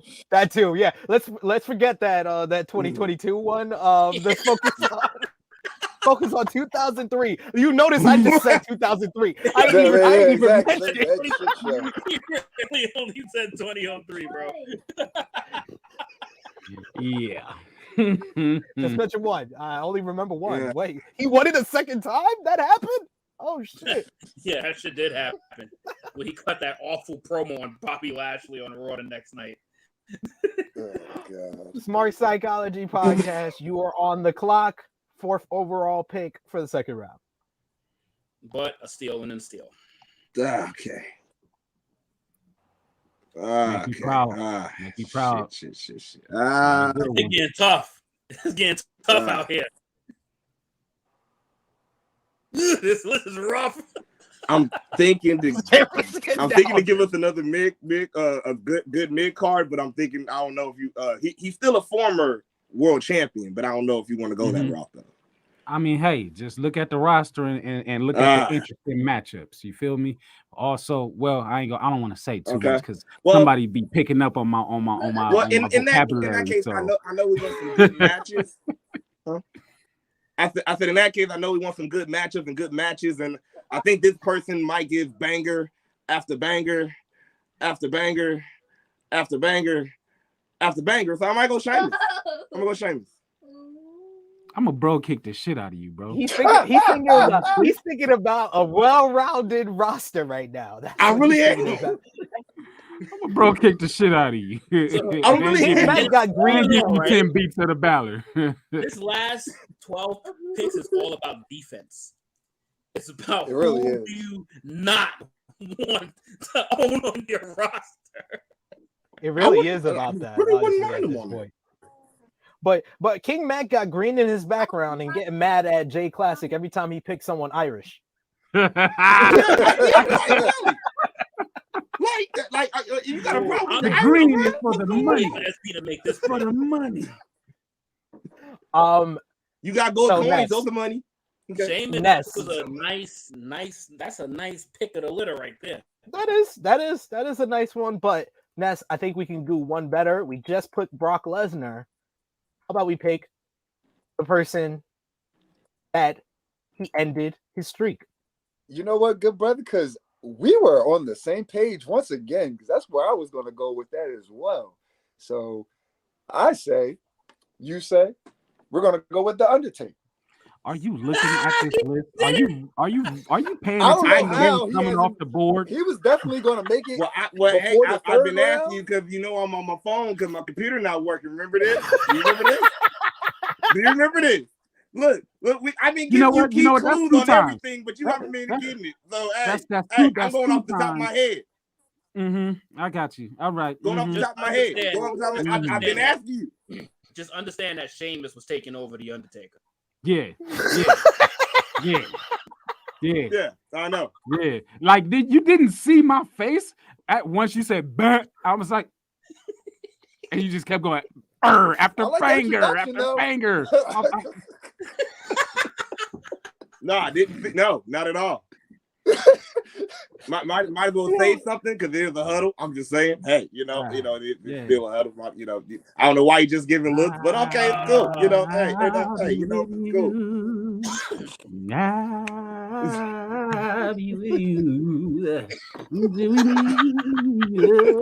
You guys are on the clock. Your fifth overall pick. The final pick of round 2. So okay. Whew. How much time I got? Let me see. You got a little time. You got a minute. Got a little time. Okay. All right, word. For a short story. Let me go back. This is time to do some research. Yeah. I ain't got to do no research. I just got to keep up with the names coming off the board and then see what's going on. Because my guy over here didn't get right here, boy. Oh man. Well, you know what I'm saying? Yeah. We got to put some butts in some seats. And it's gonna make for some very interesting matchups because this guy, nobody goes over on him for the most part. I mean, it's just an amazing. Well, I'm not gonna say amazing. you know what? This is just for the ticket sales. I want this to be known. This is just for the ticket sales. Give me the immortal. He is not gonna do it. Give me the immortal. Oh my God! Give me the I'm glad immortal. somebody did it. Hey, wait, just so we are clear, this is only a smart kind of delegation. This is not a black delegation. Yeah, it's not a black But delegation. It's just the ticket sales. Please. It's all about the money. It's It's all about the money. You know what I'm saying? Oh my It's all God! about the money. No, this takes some real Oh my heart! It's in round 2. Oh my heart! Oh. Yeah. Terrence from Florida. He picked Terrence from Florida. He did it. He did it. Y'all didn't even hold off until the 3rd round. Picked him from round. Oh, y'all got some balls. Damn. Oh, bro. Oh. It's just for the money. We selling out everywhere. We transcending. No. We transcending the wrestling game. That Hogan This and Roman is a dream Some match. interesting matches. Yeah, No. all across the board. We transcending the wrestling game. Why? I Why? got a headache. I got a I headache. don't want to see Hulk versus none of these people. I don't want to see Hulk versus Word, none of them. word. You don't want to see Hulk Hogan take a I don't want to Kinshasa. see Hulk versus none of these people. You don't want to see Hulk Hogan take a Kinshasa. Like for real. My head hurts. My head hurts. Well, you guys, I just- you hey, guys hey, to Hogan be and real, Roman, in the street, that's not a the match. most I don't wanna electrifying To be real, 15 years of- To be real, I picked him for the chair shots. Oh my God. All right, top guy JJ, let us know what you thought and the picks for each team. Oh, I'm crying. Oh God! I really don't want to see him versus nobody. Like I just. So, holy shit. All right. So, I mean, we could get Orton and Hogan all over again. That was entertaining. RKO on the back of a trunk. And it slid on. True, he started round 2 with Asuka at number 11. Then took the Nature Boy, Ric Flair, at number 13. Then took Seth freaking Rollins at 15. Then Brock Lesnar at 17. And The Undertaker at 19. Now, here's where shit gets good. At number 12, which was probably my favorite pick of the entire 2nd round, was the excellence of execution, Bret the Hitman Hart. Yes, sir. Knockdown home run pick right there. I was like, this Yes, sir. great Road stuff. Dogg don't agree, but okay. And then at number 14, another steal is the Tribal Chief Roman Reigns at 14.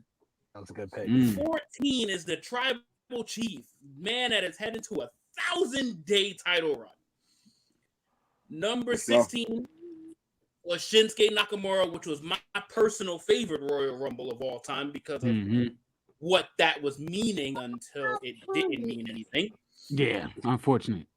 And number 18, this is where shit gets sketchy. This is where you got Pick before the Undertaker. banger after banger after banger. He do. Happen with everybody. Where the Undertaker was taking on the next pick. He was. And then we end off round 2. With Terry Bollea. The sellout.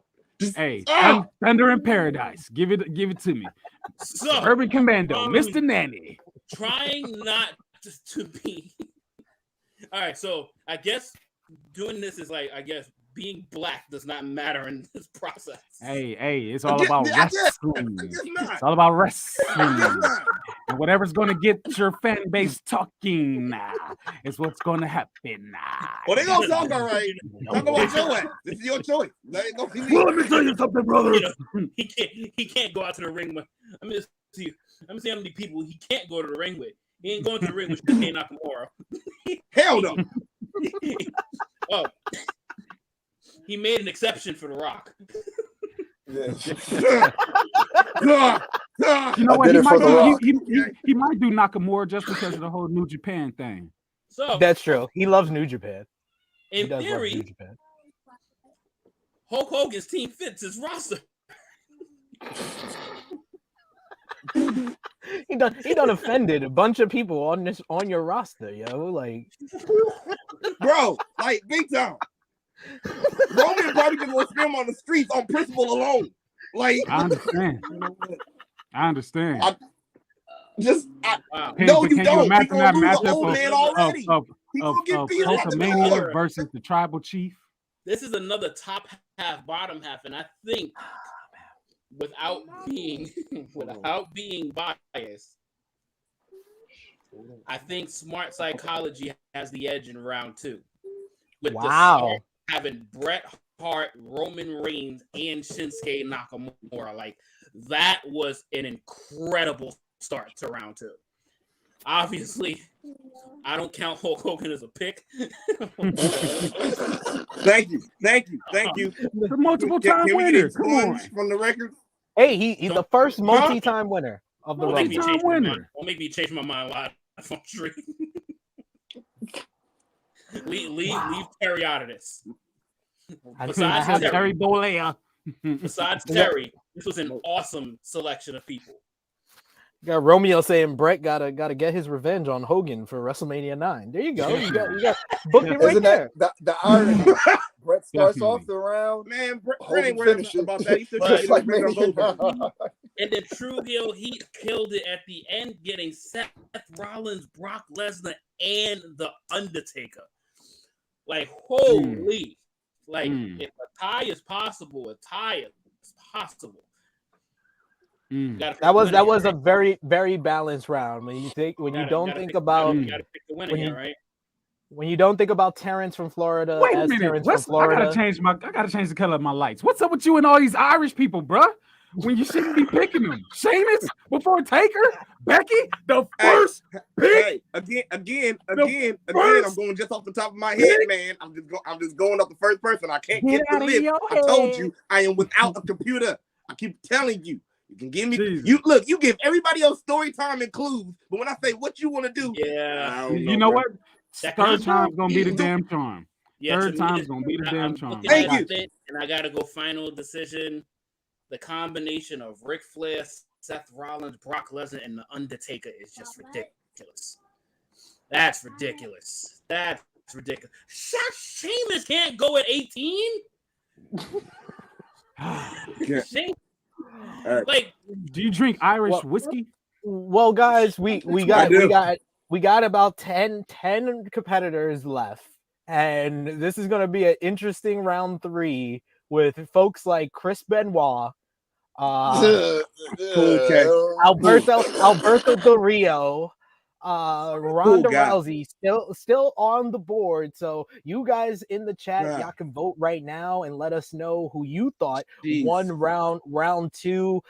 Just keep on voting. It was a little bit closer here, so you got some time to think about it, because we got to get to what we missed from this past week with a bunch of good shows, including AEW Dynamite. AEW Dynamite did 969,000 viewers. The show featured Tony Khan's best booking of 2023, which is put Bryan Danielson in a match.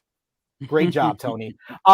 We had another excellent Bryan Danielson match. I know, shocker, as he defeated Bandido in another standout performance for the Luchador, as Bryan continues his road to his match with MJF at Revolution. MJF warned Bryan that he will let his mask down and he's not ready for the monster behind the mask. We also got various stars throughout the night making tribute to Jay Briscoe with armbands that read Jay with a heart, as well as Briscoe. And then we got the Top Flight getting the biggest win of their career to date in an upset over the Young Bucks, with Darius pinning Matt Jackson in an awesome tag team encounter. We also had some interesting booking as the women's division developed, with Toni Storm and Saraya officially becoming heels by Toni defeating Willow Nightingale thanks to a distraction from Saraya, and then both women jumping Willow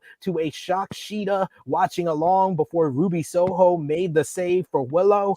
We also had Orange Cassidy. He defeated Jay Lethal to retain the AEW All-Atlantic Championship. And then in the main event, we had Darby Allin defeating NJPW's own Kushida in a really damn good main event to retain the TNT Championship, and a show of respect to end the show. I'll go to you, J-Klassick. What did you think about Dynamite this week? Dynamite, definitely another good show. I am loving all of the Cali love, so I loved it again.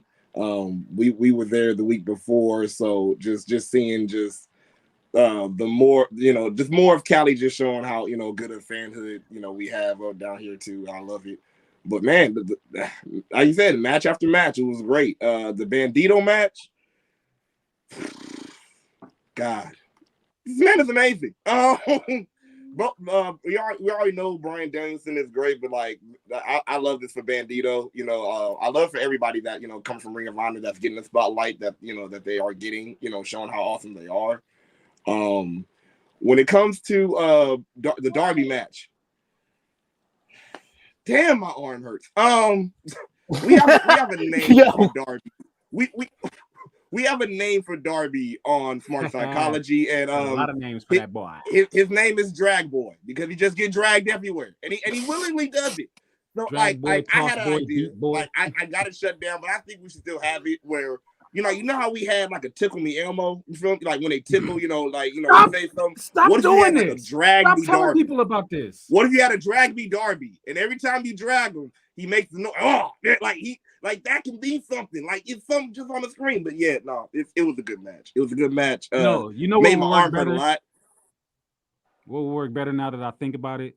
You know the little hoop that you put your foot into and you swing it around, and as you swing, you jumping over it. You can do that with a Darby Allin doll or whatever. That way you get the friends as he's spinning, he's like bumping in his be like one of those or something like that. But yeah. You don't want to feel the pain too, though. You don't want to feel the pain too. You're gonna feel that on your ankles. That's it. That's why we got strong ankles today. Well, what? Ain't no lie. That ain't no lie. Look here. But definitely though, Dynamite was dope, bro. Dynamite was definitely a great show. Orange Cassidy is always a great time to see him. Mac don't like him, but it's always a good time to see him. What, you're not a fan of Orange Cassidy? Come on. Nope. It's funny okay. Story. One Halloween, I actually dressed up as Orange Cassidy, but instead of Orange Cassidy, I was Grape Cassidy, and I got on this man's nerves the whole time. It was wonderful. I even actually tweeted as Grape Cassidy, and Orange Cassidy retweeted. They were like, "Cool." I was like, "Yes." I love it. Yeah, definitely. Grape Cassidy. Definitely a good show. Black people. Not what I wanted to say, but black people. You could say it here. You can say it.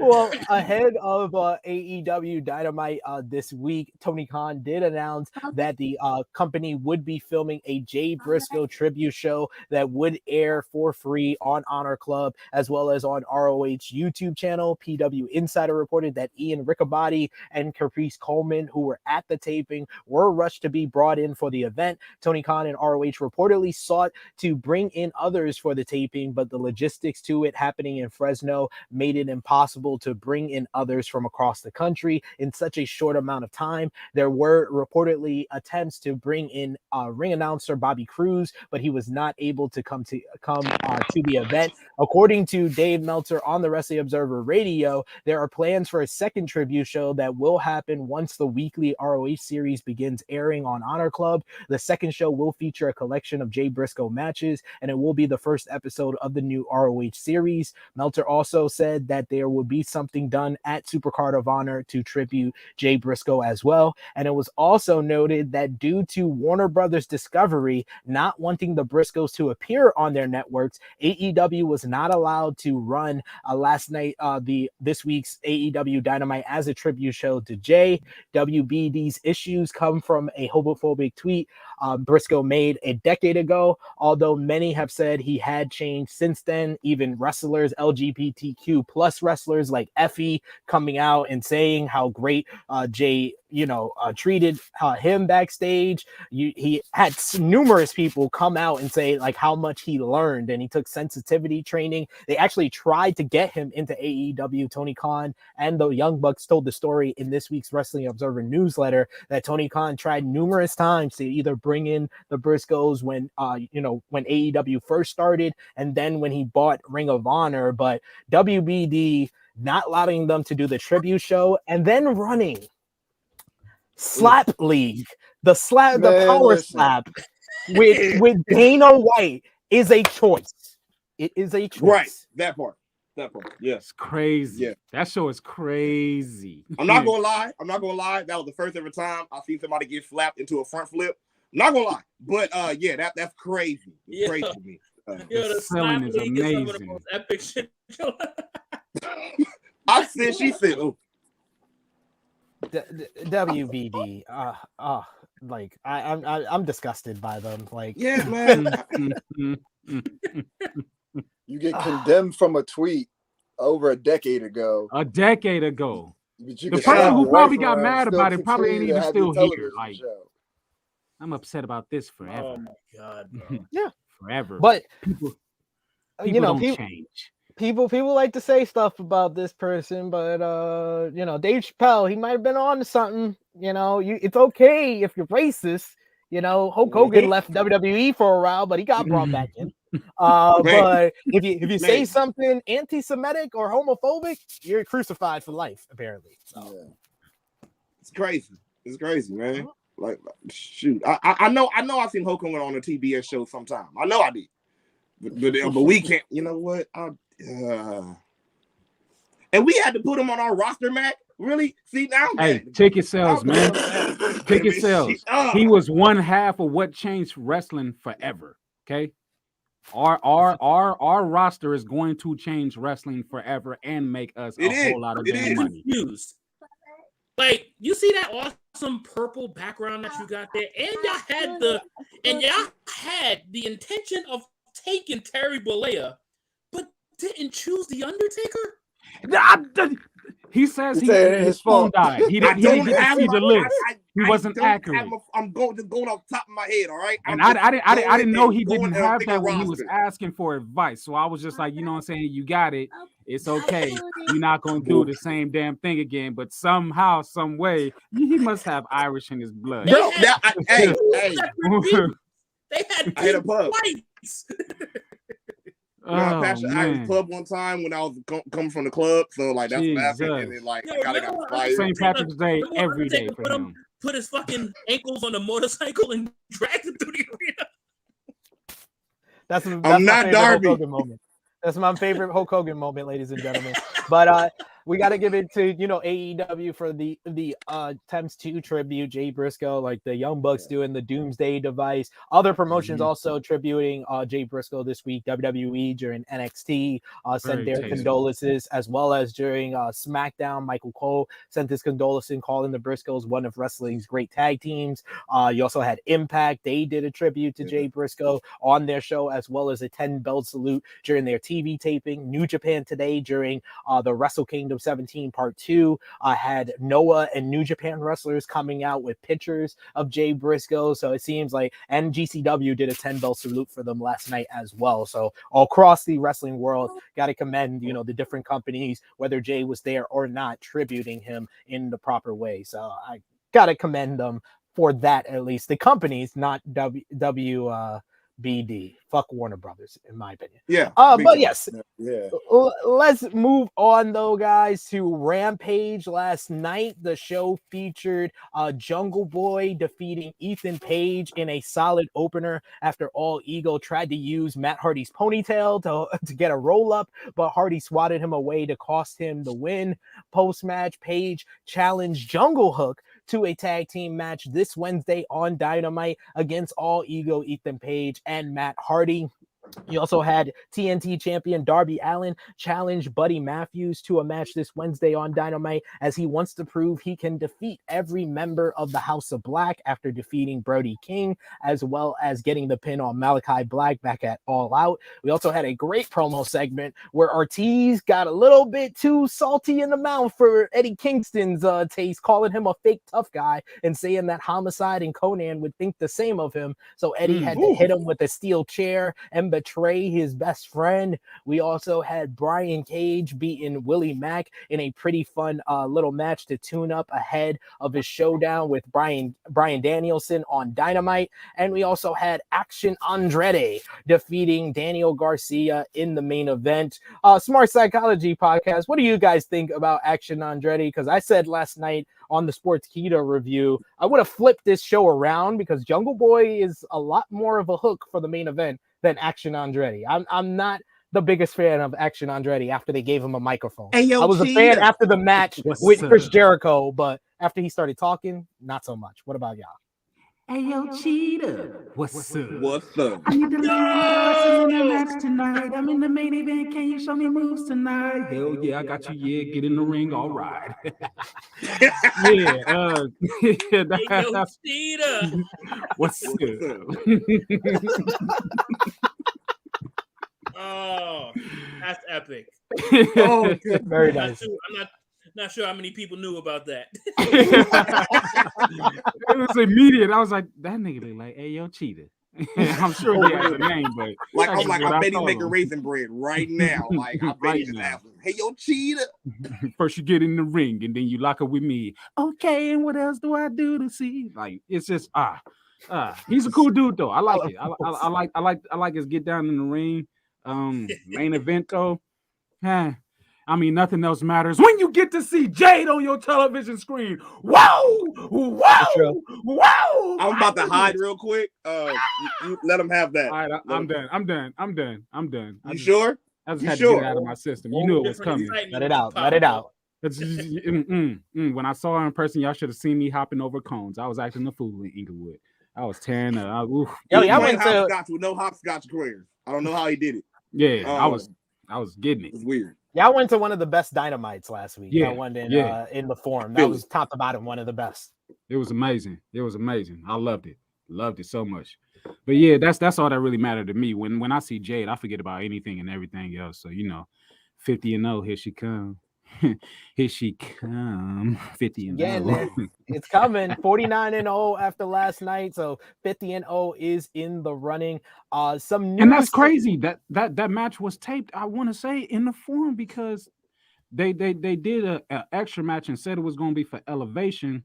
But they showed the 49-0, and I was asking Classic. I was like, I'm confused now because we also got Brian Cage versus Willie Mack, but that was on a dark Elevation. So it really confused me because I'm like, wait a minute, now we get this match again on. Wait, it's not the same match because it's but we get the same match that was supposed to be Elevation and is now on. I was fucked up in the head. I was like, is she 50-0 now or is she 49-0 twice? Like, it messed me up, but yeah. It's a normal thing, bro. It's a normal thing. It's okay. It's okay. Mm-hmm. Be messed up in the head a little bit. It's okay. It's good. They try to confuse you. They try to confuse us. No, don't worry. It's not that hard to do it. It's not that hard. Not too hard. Now, some news coming out of Rampage or some news from this week from AEW. It's another one that's like a multi-part series. It's CM Punk, will he or won't he come back? Speaking to the Mackie Parloff show this week, AEW president and CEO Tony Khan was once again asked about former AEW world champion CM Punk. He said, and I quote, "I haven't been able to talk about CM Punk recently. I definitely think everything he has done in AEW has been great, and he's been out injured, but he's been one of the great stars in AEW. When asked if he will return, he said, I can't really comment on it. Then on the In the Click podcast, Tony Khan was asked about CM Punk's best friends in AEW. FTR's recently announced hiatus from AEW TV. On the team's hiatus, he said, and I quote, "I do hope to see FTR back. They do need some time to recover from what was one of the most intense years of wrestling any teams ever done. The schedule they went through, all the different places they worked on, hoping to see them return," he said, and I quote, "So I think for those guys, we want to see them back in AEW and want to see them heal up and come back at 100%. We're really looking forward to that. Hopefully, I think they're a great team and would love to have them back."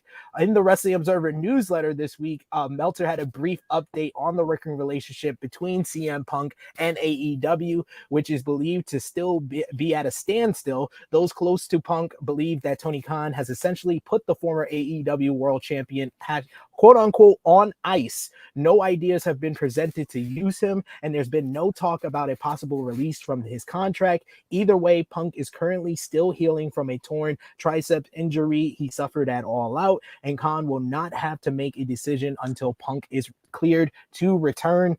I wanted to ask you, Ness, because I never get to ask you a lot of things about AEW here. Do you think CM Punk will be back in AEW? Honestly, so it's like, I kind of got like two answers for that. Personally, I would like to see him back. As much as I'm a Punk guy, you know, as much as wrong that the situation could have been or could have been handled better on his part, he brought that the ratings up, and after wanting to see CM Punk in a wrestling ring for so long, after 7 years, it was great. He came back. He had a nice run.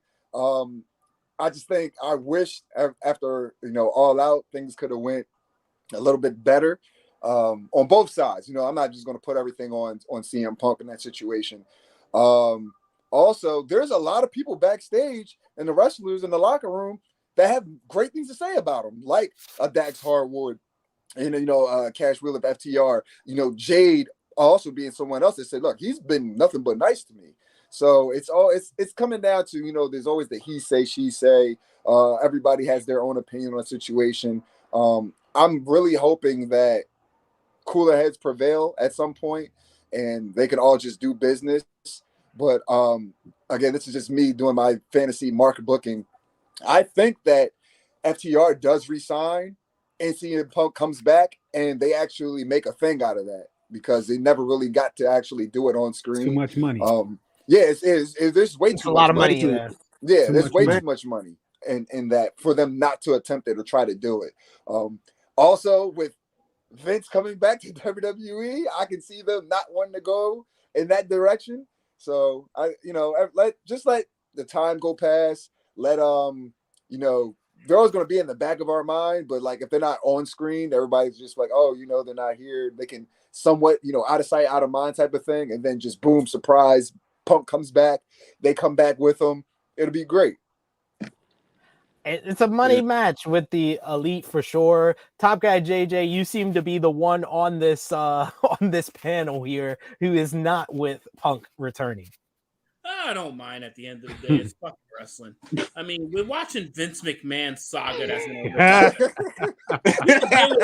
Vince McMahon saga. Why the fuck we can't deal with CM Punk at the end of the day? You know what I mean? Like CM Punk, yeah, is a sour grape. He's a sour grape. He's also a sour sap. But at the end of the day, he's a person, right? He's a regular dude. He's a regular dude that went to work, and he probably got pushed the wrong way by some other guys too. And they are all probably wrong in the equation. If we could deal with motherfucking Vince McMahon and that tool Nick Khan, why the fuck can't we deal with CM Punk? Yikes! That tool Nick Khan. Well, you know, quote way to put it. Quote it, ladies and gentlemen. Quote it. That tool Nick Khan. Yes. That tool. Way to put it. Yeah. That tool. It was a different perspective on it in the past, but Nick Khan. After what we see what's going on in the WWE, like, bro, CM Punk is light work compared to what we've been dealing with and having to talk about. CM Punk is light. So, fuck it. Bring him back when the time is right. Light. I'm not gonna lie. That's what killed me about the whole outrage. I'm like, you literally had the worst of worst with Vince and others, and I'm like, we mad because somebody got pissed off and said I ain't gonna be quiet. I'm just saying. That's all I'm saying. I'm like, yo, like we're really mad because somebody. I just got one question. And ended up fighting. Yeah, we gotta know this question. What about Larry? What about Larry, dog? What about Larry, bro? Like we never got inside. We never got inside. I got an exclusive interview coming up with Larry Talbot coming soon next week at some point. Y'all look. You're a dog whisperer? Oh, man, yeah. Dr. Doolittle, all that shit. I needed answers. I was concerned about my Thornberries? dog. Wild Thornberries in this movie. Man. All right. There was a different opinion on CM. That was Blue's Clues, sir. I was talking to Blue. Like maybe 2 months ago, it's a different opinion because it's like, yo, man, get all this sour shit out of here.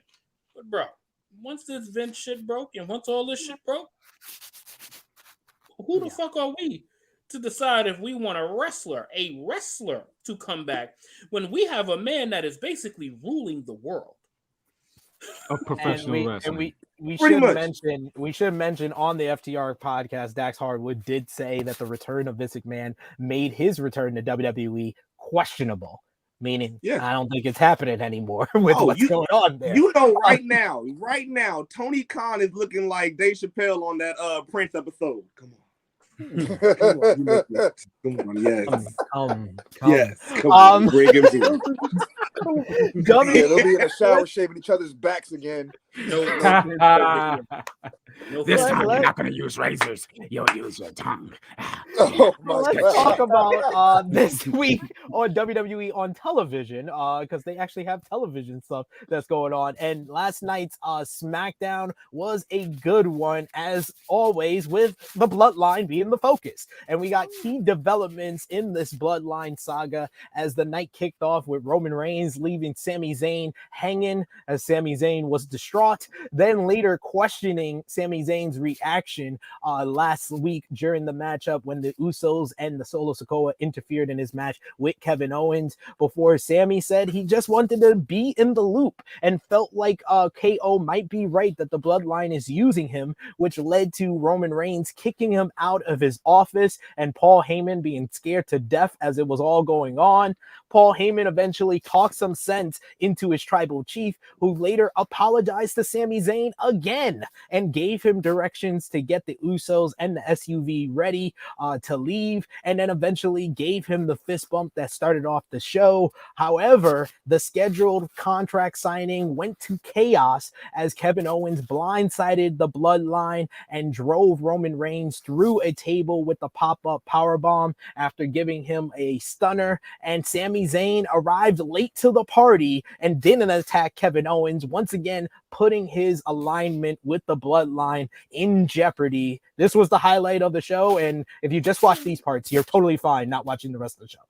But what also happened on the show, the Firefly Funhouse returned as Bray Wyatt warned LA Knight ahead of the Mountain Dew Pitch Black match coming up at Royal Rumble. And then the rest of the night was featured on a focus on the tag division with the SmackDown Tag Team Title Tournament. Got to shout out the Viking Raiders for rating them boys armbands, and they put on a banger with the Banger Bros of Drew McIntyre and Sheamus, of course, Smark Psychology's own Sheamus, beating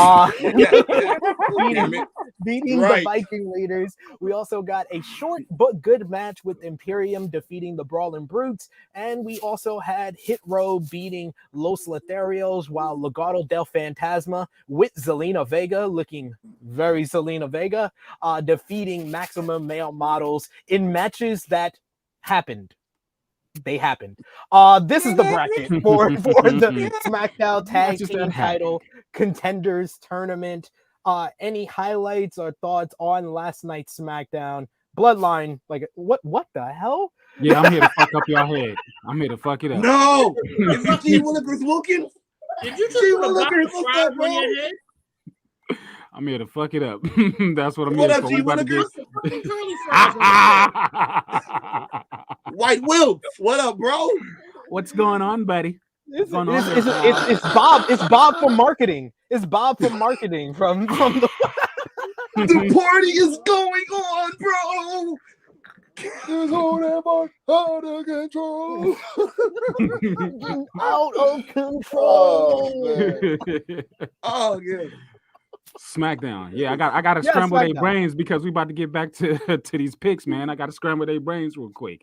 Told y'all, Good. expect Good job. danger. All Oh, episode, expect danger. Send me the list. Facebook Before that, Messenger. at Send me the the start of list. the second All right. round.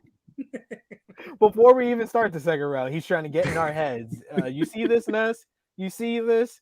Oh man. Go! But yeah.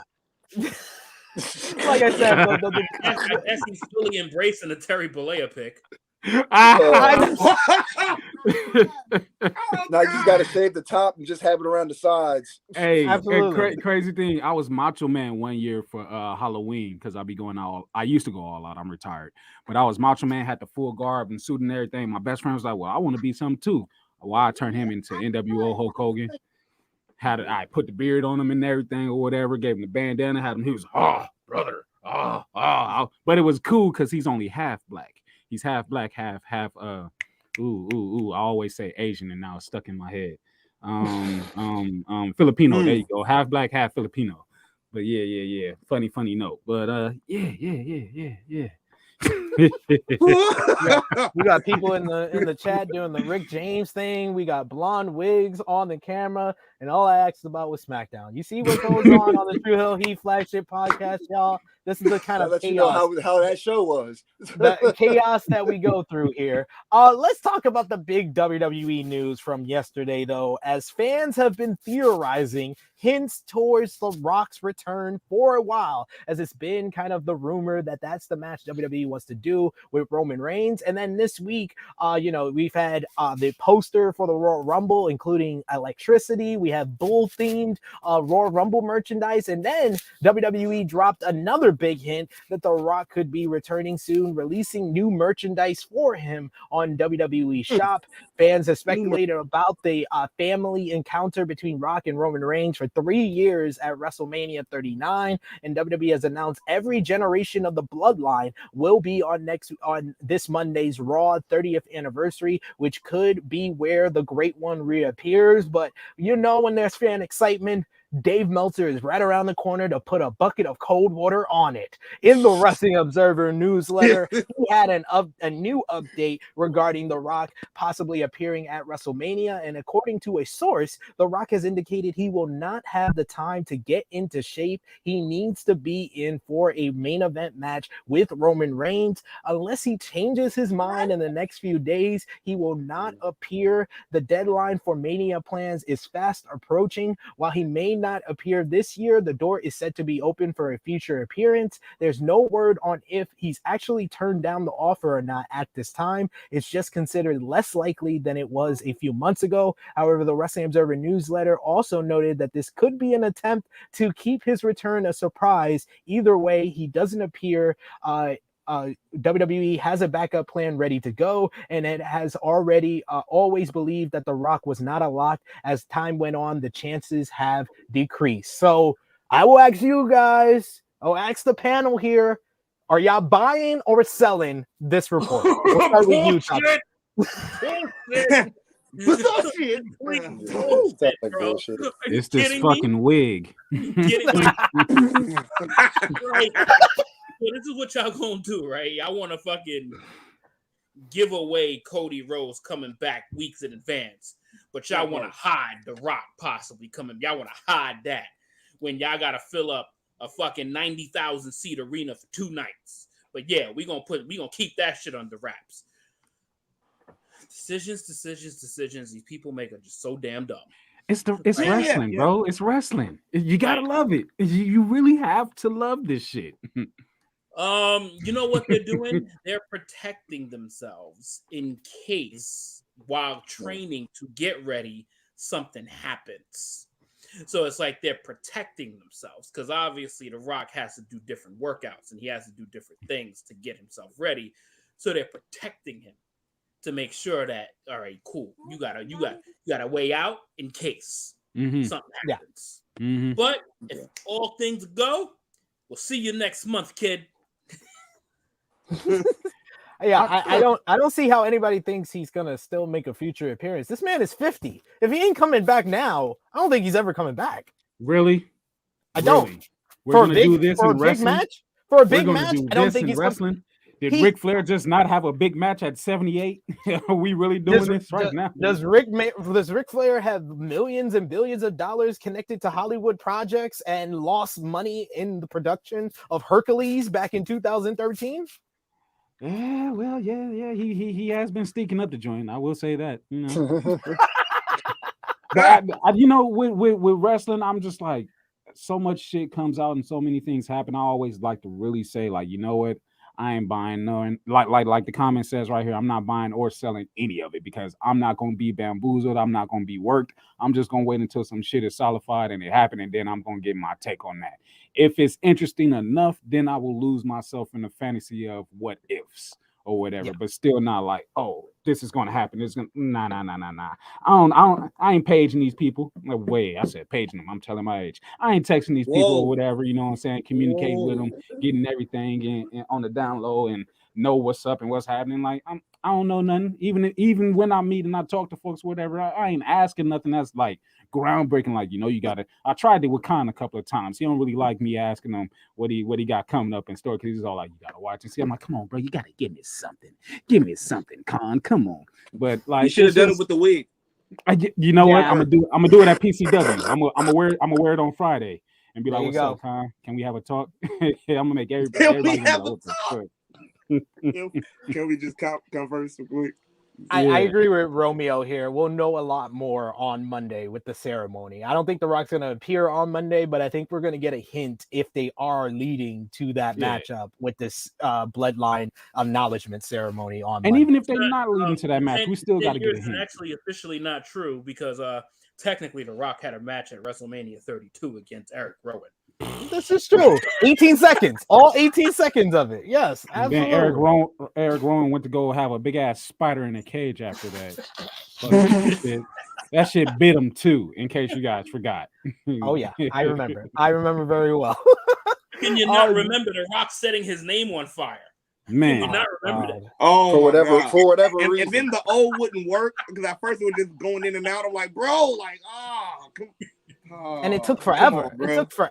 It took forever. Oh my god. He was just holding it there, like, come on. Yo, the fact that we were there live, that shit was a fucking disaster. It's horrible.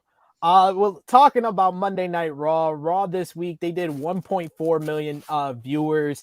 They had stiff competition with the NFL wild card, but they had a great main event with the six-pack challenge with Bobby Lashley defeating Seth Rollins, Baron Corbin, Finn Balor, Dolph Ziggler, and The Miz to advance to verse Austin Theory for the U.S. title on Raw 30. We also had a confrontation between the Bloodline and the Judgment Day, where Rhea Ripley stepping up for the ex-con Dom to go face to face with Solo Sikoa.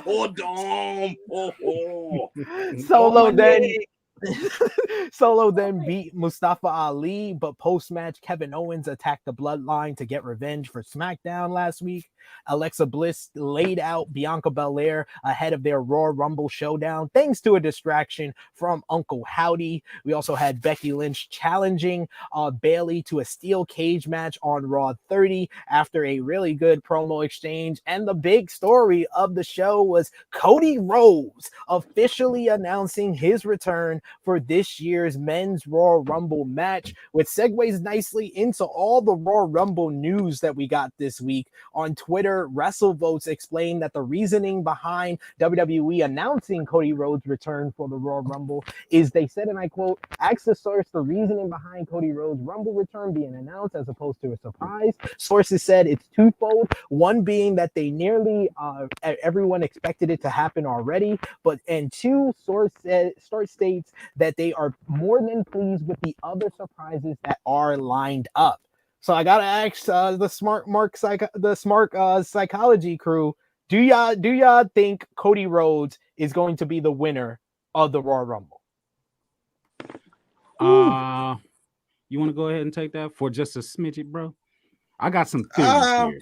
I got some theories, but you know what? Like at first I was on that bandwagon of like, for sure he's gonna win the Rumble and what's it called, but especially with news about them, like for sure, like probably splitting them titles at WrestleMania. Cody don't really have to win the Rumble to get that shot.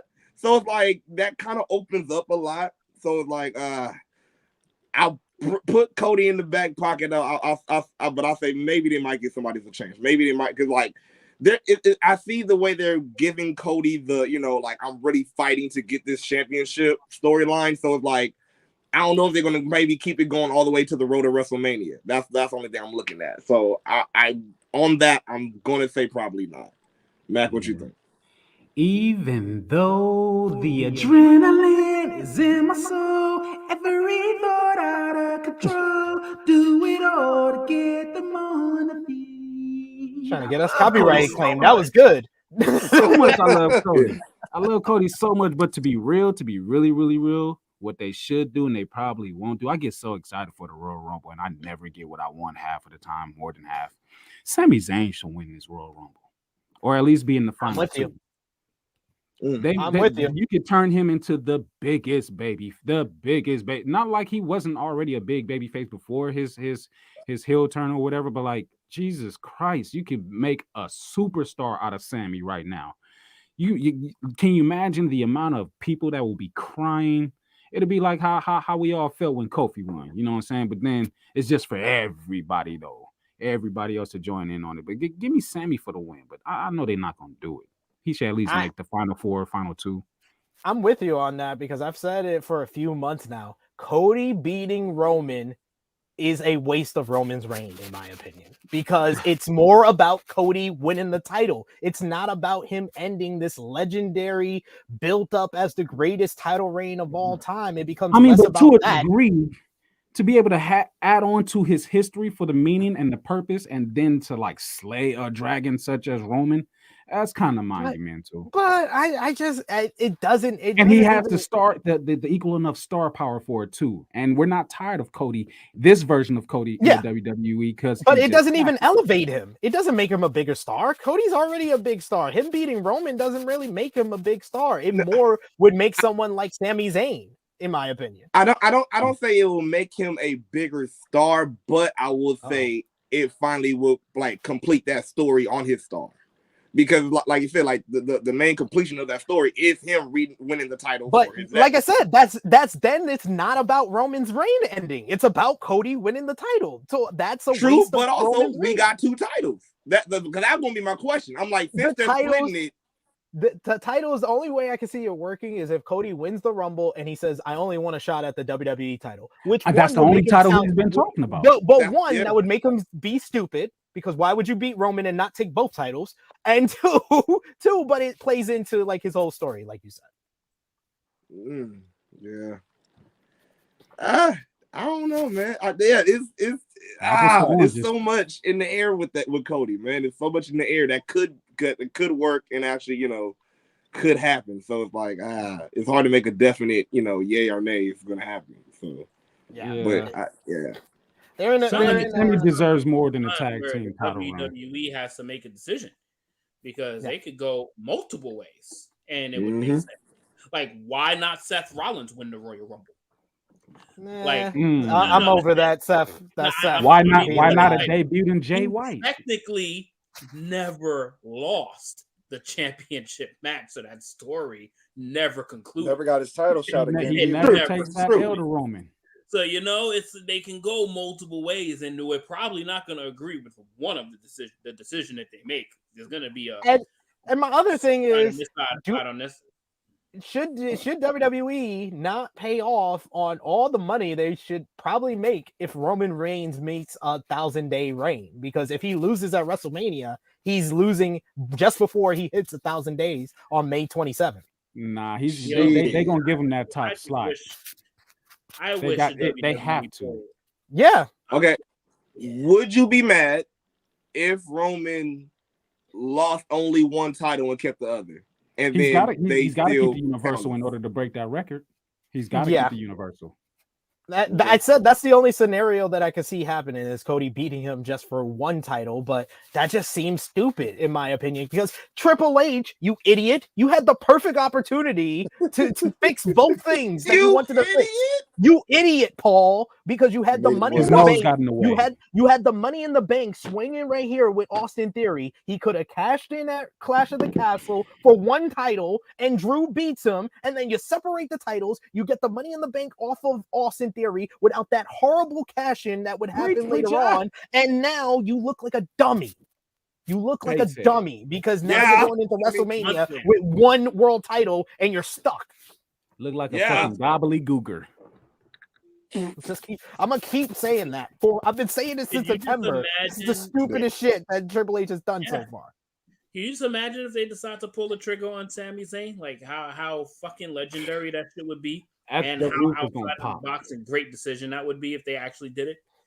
Like, oh my god, the build up to Mania would be fucking incredible. Sammy's of Siberian descent, right? Syrian. Syrian. You have Syrian Hulkster. Syrian before everything added onto it. We're gonna move on. You really going strong on the Hulk today. Like, I am here. Can't get him off your mind. To be controversial, and that's all that I am. NXT this week, the show did 700,000 viewers. The show featured good opener with Apollo Crews and Axiom defeating Carmelo Hayes. Apollo is the future he can see. That's so Apollo. It's so mysterious. Wait, he's not the Nigerian. He's not the Nigerian prince anymore. No, he's that's the Apollo. He's the Negroizer. He's the Negroizer. Yes. Roxanne Perez and Lyra Valkyrie defeated Toxic Attraction in the main event. You also had the New Day set up a triple threat match for the NXT tag team titles against Gallus and Pretty Deadly for NXT Vengeance Day. The reports coming out of NXT this week was according to Sean Ross Sapp, when word of Jay Briscoe's passing got to WWE, plans for a segment on NXT were canceled. The segment was set to feature the New Day holding a funeral for Pretty Deadly's title shot. However, after learning what happened, both the New Day and Shawn Michaels decided not to go through with the segment. Instead, Michaels added the tribute to Briscoe in the show with Vic Joseph announcing the passing on commentary. And it also should be noted the Wrestling Observer newsletter had a report in that in 2015, WWE actually offered the Briscoes a deal with the company. However, the money was said to be low enough that they didn't want to take it, especially since they would not be able to work at their family's chicken ranch. So Briscoes, man, the greatest tag team to never step foot in a WWE ring for sure. Literally the realest, bro. Like how many times have you heard that? Like, man, like I'm not gonna be able to work with my family. No, like what? No, I turn you down. This is what happens, folks, when you don't listen to what I fucking said, and Romeo does this all the fucking time. No, he says, no, Drew had no business beating Roman. I did not say that. I said Austin Theory cashes in the money in the bank, and Austin Theory gets beat by Drew for the WWE Championship. So you separate the titles, you get the briefcase off of Austin Theory. It's two problems, solution in one, and you did not listen to anything I said. Not a word. No, as soon as you said Drew, that was it. What? Exactly. All I said was Drew, and he just was like, "No, you didn't say Charlotte, so I don't care." You did not say that Angelo should beat Roman Reigns. That sword should not be beating Roman Reigns under any conditions. Like what? Could you imagine Charlotte comes and wins the? You know what? Never mind. That's what he wanted. That's the booking he wanted. He wanted Charlotte to win. Come out and just challenge Roman. This morning we had NJPW versus NOAH, a Wrestle Kingdom 17 Part 2. Tetsuya Naito defeated Keno in a hard-hitting main event to help LIJ win their series against Pro Wrestling Noah's Congo 3-2. Post-match, Naito taunted Kenji Muda before Muda challenged Naito to what people believe is his final match in the main event of the Tokyo Dome next month. We also had a tag team match featuring IWGP World Heavyweight Champion Kazuchika Okada and GAC Heavyweight Champion Kato Kiyomiya. Was thrown out after Kiyomiya landed a stiff kick right to the fucking mouth of Okada that made him bleed. Vicious, man. And then the Rainmaker just said, "Nah, fuck all this shit," and got into a legit brawl, a work shoot brawl with Kiyomiya, and Kiyomiya challenging Okada to a one-on-one match. A lot of people don't think that match is going to happen because it's the two world champions going at it. Probably not going to have a finish to it, but man, oh man, this was probably one of the best angles New Japan has done in like a decade. This was just intense. This was crazy. It's going viral on social media. Ness, you shared it with us this morning. What did you think? I got work. Not even gonna lie, because I'm like, hold up. Like at first the kicks, kicked him in the back of the head or on his back twice. Well, all right, that shit was weak. Then he came around with that hook kick. I said, oh shit. Yeah, like caught him in the mouth too. And Okada just said all bets is off. Like, fuck this wrestling shit. Like, he was trying to draw blood for real. Which is actually pretty good. Like, if it works, shoot, whatever the case may be. It's great because of the whole Noah versus New Japan thing. So it actually builds for storyline, and it actually makes people want to see that match if it, whenever it does happen. But yeah, I'm gonna try to watch the show a little later the day before the football games come on, because it looked really good. Like I said, I told you earlier, I've seen some results, and I'm not surprised because Gato doesn't care about some of my LIJ brethren, and that's fine. I'm all right with that because I kind of expected it. But then the other ones that were supposed to win, I figured they won anyway. So there you go. There you go. Yeah, I got to watch the full show to kind of get everything. I watched the main event and I watched that angle. So that was the 2 points I wanted to mention on the show here, but definitely go out of your way to watch Wrestle Kingdom 17 Part 2. And then the final show, what we missed was Impact Access TV. They had a great main event this week. Ness was watching it over on the Twitch channel with our boy Speedball Mike Bailey winning the pit fight against Kenny King. This was hard hitting. Speedball was bleeding at the end and then stomped the head of Kenny King with the steel chair. Yeah, you also had the opener with Mickie James celebrating her win at Hard to Kill, and she was confronted by Bully Ray ahead of a 6-person tag team win where Mickie James finally got the pin on Tasha Steelz when she teamed up with Jordan Grace and Frankie Kazarian to beat Tasha Steelz, Savannah Evans, and Bully Ray in the opener. And then Masha Slamovich, the number one contender, gave her the warning ahead of their matchup at No Surrender. So a good episode of Impact on Access TV this week. And it's about that time. We got through everything what we missed. It's time for the final round. Final round, guys. The fantasy wrestling draft. I know Top Guy JJ, he's ready for the fuckery because this is the round that I think everybody was waiting for. This is the round where things are gonna get tough, ladies and gentlemen. There's only 10 shit tough people, over here. let's go. 10 people left on our draft boards. To answer the question of who the Tru Heel Heat live chat. This one was much closer than round one. Tru Heel Heat winning 64% of the vote for round two. The live chat believes we won round one and round two. So Smark Psychology, you guys got to come hard in this third round, and you got first pick. Whoa. Hey, yo. Whoa. Hey, yo. Yeah. Yo. After all the things that were said on the show, that's the biggest reaction that we got from Top Guy JJ. I think it was just the length in the word. Like, you didn't just say come hard. You said come hard. I'm like, yo, this guy, we gotta come hard, this, bro. Like, I'm trying to do things in the back end here, so I have to extend all my words. Anyway, Smart Psychology, you guys are on the clock. First overall pick of round 3. Let's fuck it up. Man. All right, bro. Fuck it up.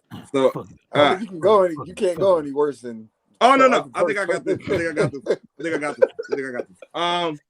Since we started with the women's division, I think we should complete it, a little bit. You feel me? How's your arm feeling, bro?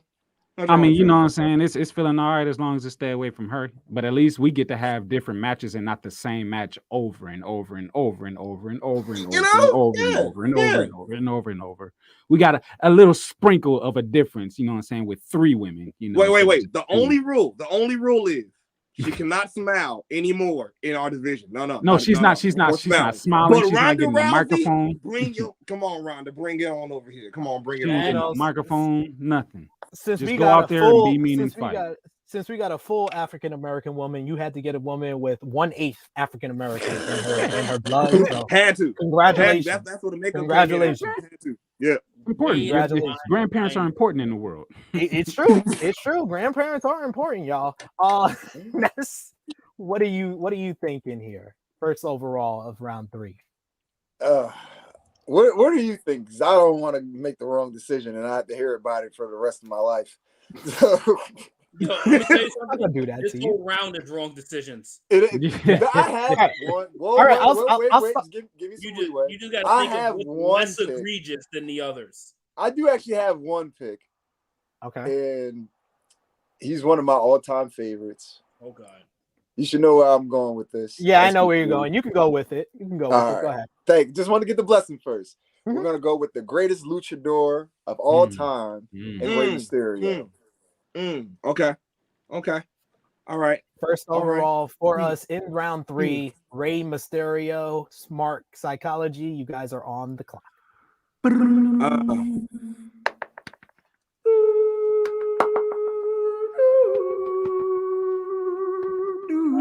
Nice. Keeping it with the family. Yes, indeed. Give me Yokozuna, baby. Oh, I was gonna do a bonsai drop on a chair, but then I didn't want to fall. So yeah, that was gonna be your ass. Okay, because I don't want to fall. So you was gonna be doing the Bastion Booger tank drop if you would have did that. What are we doing here, guys? Damn, all right. Not gonna lie, Yokozuna was definitely somewhere on the board for myself personally. He was. But let's go with our second overall pick of round 3. I believe, I'm not sure, but I think this is the only 2-time winner still left on the draft board. The winner of the 2005 and 2014 Royal Rumble matches. Damn it. Big Dave Batista. He was on the list. He was next. He was. We walk alone. No, still. I just wanted to see Batista versus Yokozuna so bad.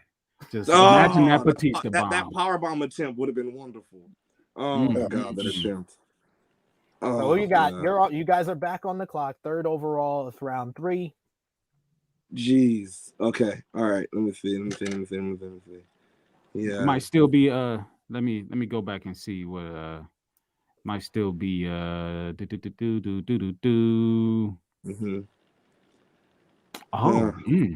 not. Okay.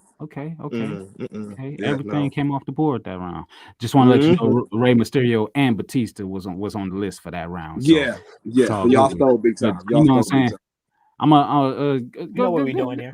Let's see where you at with it. You know what I'm saying? Let's see where you at with it. I want to see, and it might not be where I'm at with it, but and no, it's okay. Like I said, at this point, can't get any worse. Okay. I think that's okay. I just want to let y'all know right now. I'm gonna do the unthinkable. I'm doing it. I don't give a shit. I'll do it. Go for it. I mean, you already picked Terry Bollea, so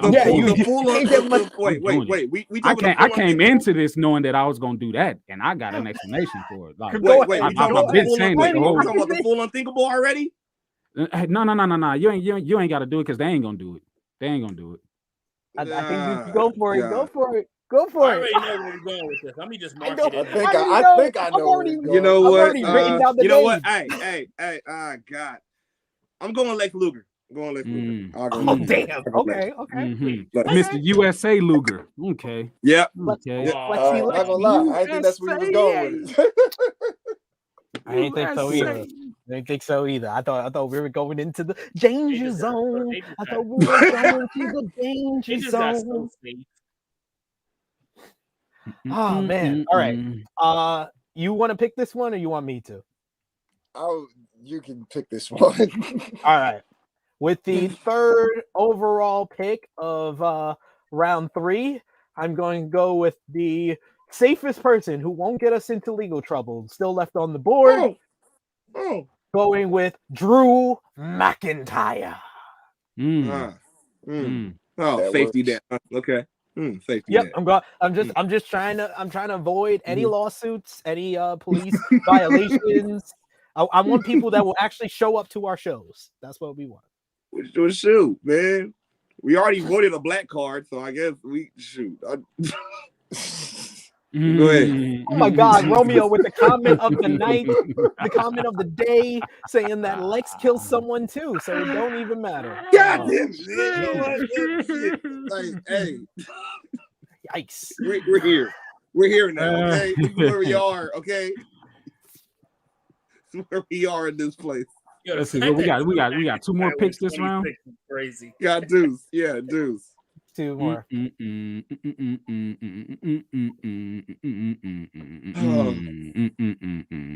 It's the battle of trying to four names pick the left on controversial the board. person. Yeah, I think we tried so much to not avoid picking these people, but they're the only ones left. We got the first 2 winners. We got 2 controversial people left. Yeah, very. Let's see how this goes here. Ouch. Oh God. Time's running out.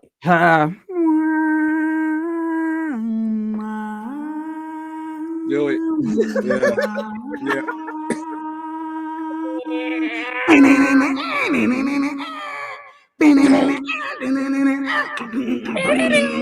That now holding me back. I'm not driven by. I'm just driven by anger. All right, now let me explain. It's a good song, first of all. Okay, so It first is. of all, Somebody had to do it.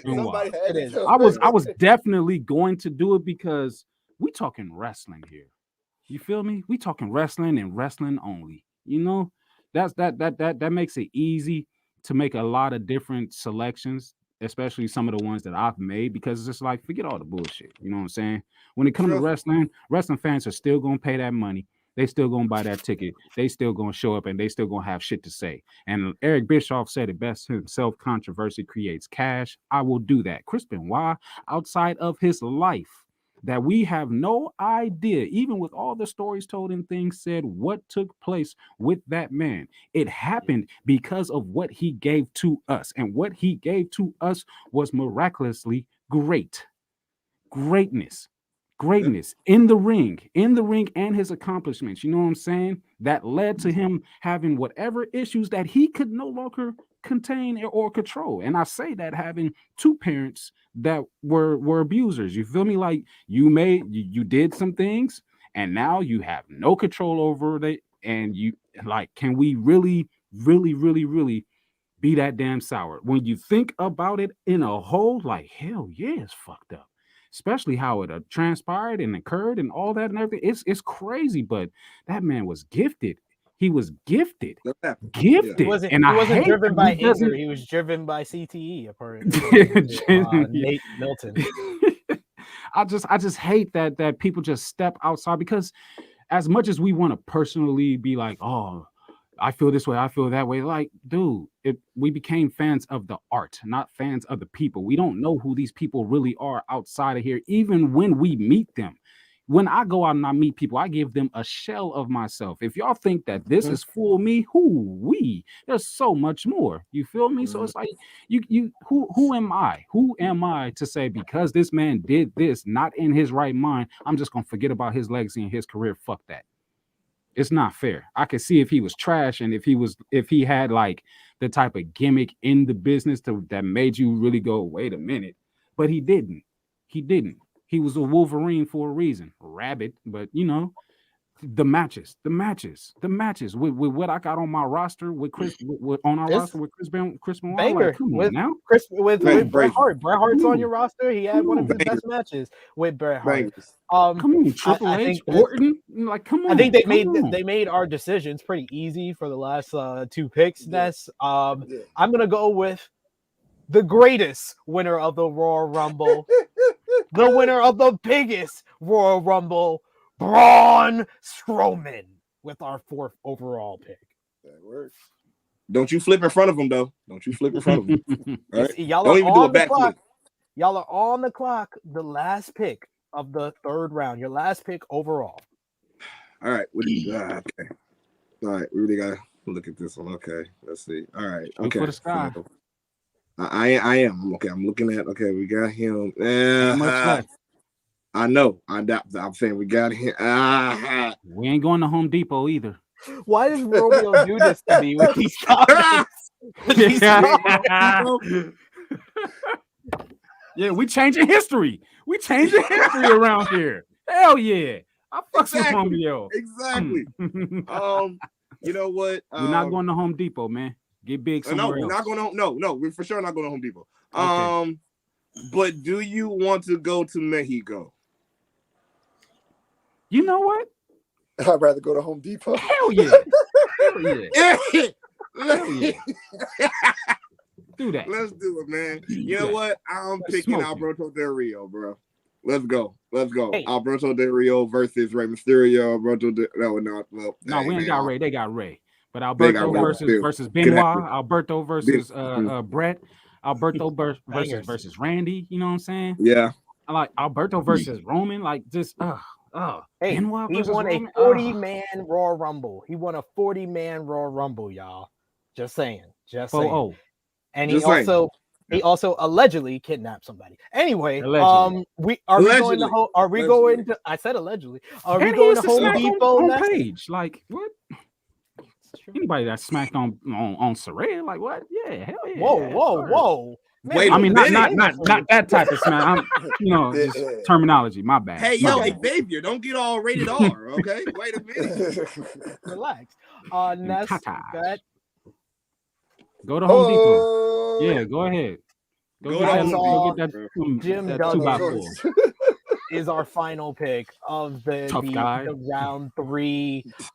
So Big John Studd, Vince McMahon are the people that get left on the cutting room floor.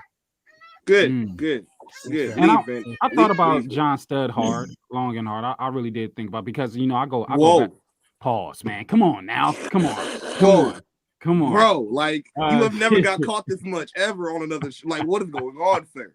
Like I ain't free entertainment, free. But yeah, like Big John Studd, like that's he's definitely worth a nod. But just with the way that the roster was shaping up, I couldn't go that route. But I wanted to because like I said, I was born during the golden age or whatever, and I started watching instantly. Then I go back in time and all that and stuff and everything. Big John Studd is not a bad dude to have on the roster. Not at all. Just so you know, y'all made 30 picks, and it was good that none of y'all picked Big John Studd. To be fair, he's not from my generation here. But I am from that era, and like Big John Studd. I couldn't think more of like having them get slammed or whatever and all that other stuff. Like, what else is there, Big John? It is a shame to me that Andre never won a Royal Rumble. He should have. He's like the inventor of the Battle Royal. He should have won like the first. Well, he was still there. He should have won that first Royal Rumble match. But Top Guy JJ, can you give me the Smark Psychology Podcast full roster? All right. So starting from the top. Number 1 overall pick is Becky Lynch. Whoa! You follow that up with The Rock. Then you follow that up with Randy Orton, Charlotte Flair, Triple H, Bret the Hitman Hart, the Tribal Chief Roman Reigns, Shinsuke Nakamura, and then we're going with Sheamus. Yes. All around good shit. Yeah. Terry Bollea. Wait, first of all, whoa, we will not be we did not shaded pick like Terry this. Bollea. We picked Hulk Hogan. We did not pick Terry. Eat your vitamins, say your prayers. And I hated that version of him. That was the worst version. Then you got Ronda Rousey, Yokozuna, Lex Luger, Chris Benoit, and ended it off with Alberto Del Rio. That's my scarf. There we got the Smark Psychology Podcast Royal Rumble draft entries, draft picks right there. So top guy JJ, give me THH. All right. Number 1 overall pick, right one, Stone Cold Steve Austin. Follow that up with Shawn Michaels, the EST, Bianca Belair, John Cena, the current modern day GOAT, Edge, Asuka, the Nature Boy Ric Flair, Seth Rollins, Brock Lesnar, The Undertaker, Rey Mysterio, Batista, Drew McIntyre, Braun Strowman, and unfortunately, y'all have Hacksaw Jim Duggan on y'all team. Oh, tough guy. Kind of limited there. It was Big John Studd or Hacksaw Jim Duggan. I can say this: Jim Duggan was unbeatable in Royal Rumble on Sega. Couldn't beat that man. Bruh. For one women's match we got, I'll take Bianca and Asuka all day. Bianca and Asuka. We'll run that over and over. Over and over. Bianca can burst guys. Asuka, I've seen Asuka get beat up by Minoru Suzuki. She can burst some guys. So there you go, guys. Those are the picks. The poll is up. We'll give you about 2 minutes here to give us your winner before we give the finale, before we sign off here. Real quick though, we usually do the match of the week to end things off. So I'll just do one this week. We're just going to do one. What was your match of the week? We won't do gold medal, silver medal, bronze medal like we usually do. Give us your favorite match from this past week, J-Klassick. Favorite match from this week? I'll say I have to go with I have to go with Bryan Danielson and Bandido. That match was dope. I'll say that definitely. Yeah. I love all the Daniel Bryan matches. Like I know usually we get the complaint of MJF always do this when he gotta go to this and that, but no, but like all of them, I really wanted a Daniel Bryan one. I wanted one, so I like it. Like give me more banger matches. So that's the match of the week for me. I wasn't playing when I said Tony Khan's best booking decision of 2023 is Bryan Danielson matches every week. King Mac, what about you? Top Flight and Young Bucks. I love Top Flight. Top Flight is amazing. They're amazing. I had already been fans of them, not before AEW, obviously, but when they got on the scene, I'm like, oh, I love this team. From the first moment that I saw them, then, they couldn't be a team for a while due to injuries, things of that nature. But I love proper tag team wrestling, first of all.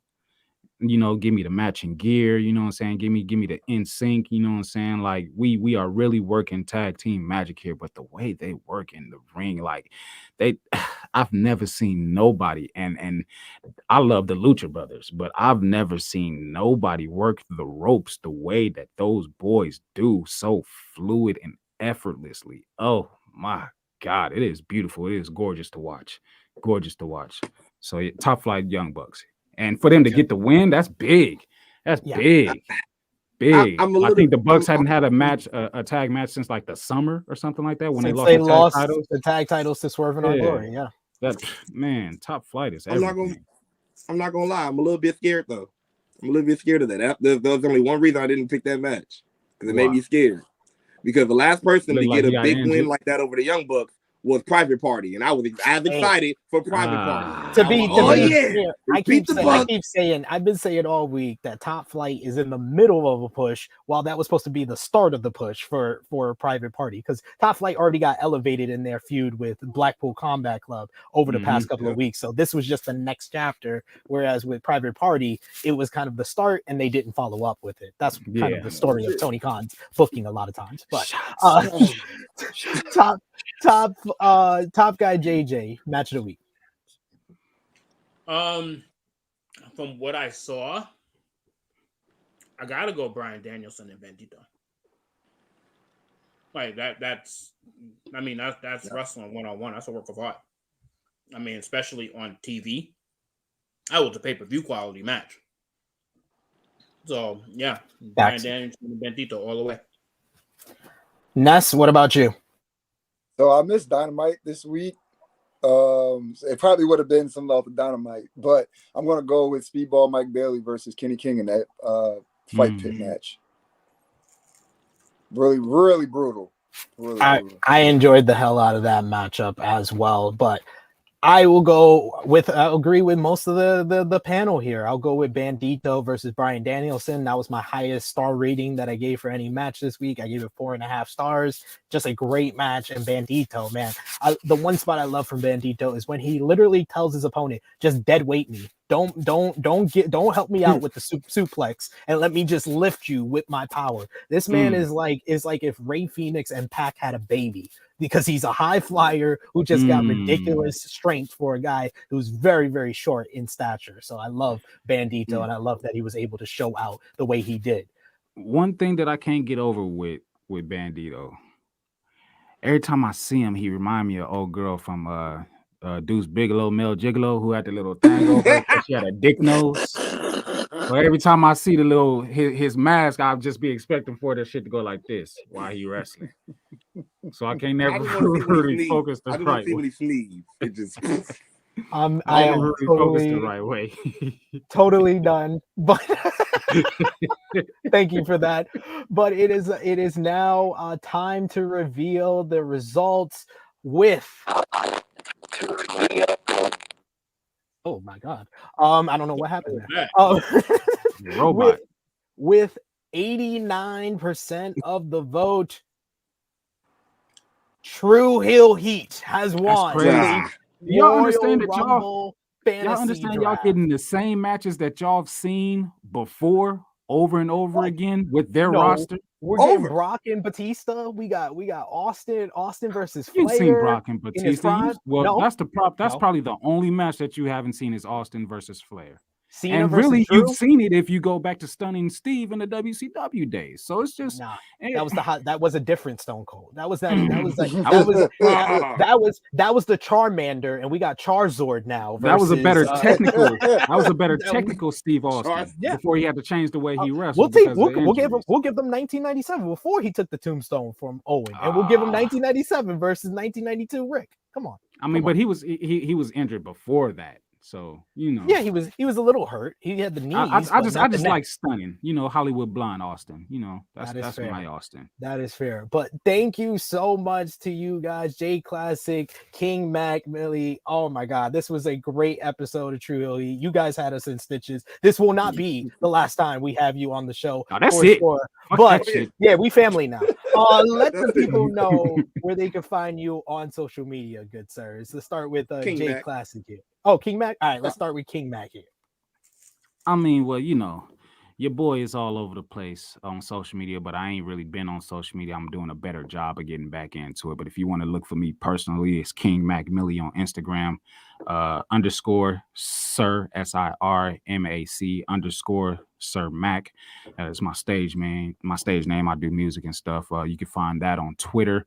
Follow Smark Psychology, you know what I'm saying? Smark Psych Pod on Instagram, Smark Psychology on Facebook. I'm sure Classic could be able to tell you the other handles because they all have different names, which I don't know why, but we live in lovely and luxurious out here in LA on the west side. We just love wrestling, man. So if y'all like the commentary and everything, we just give opinions and jokes.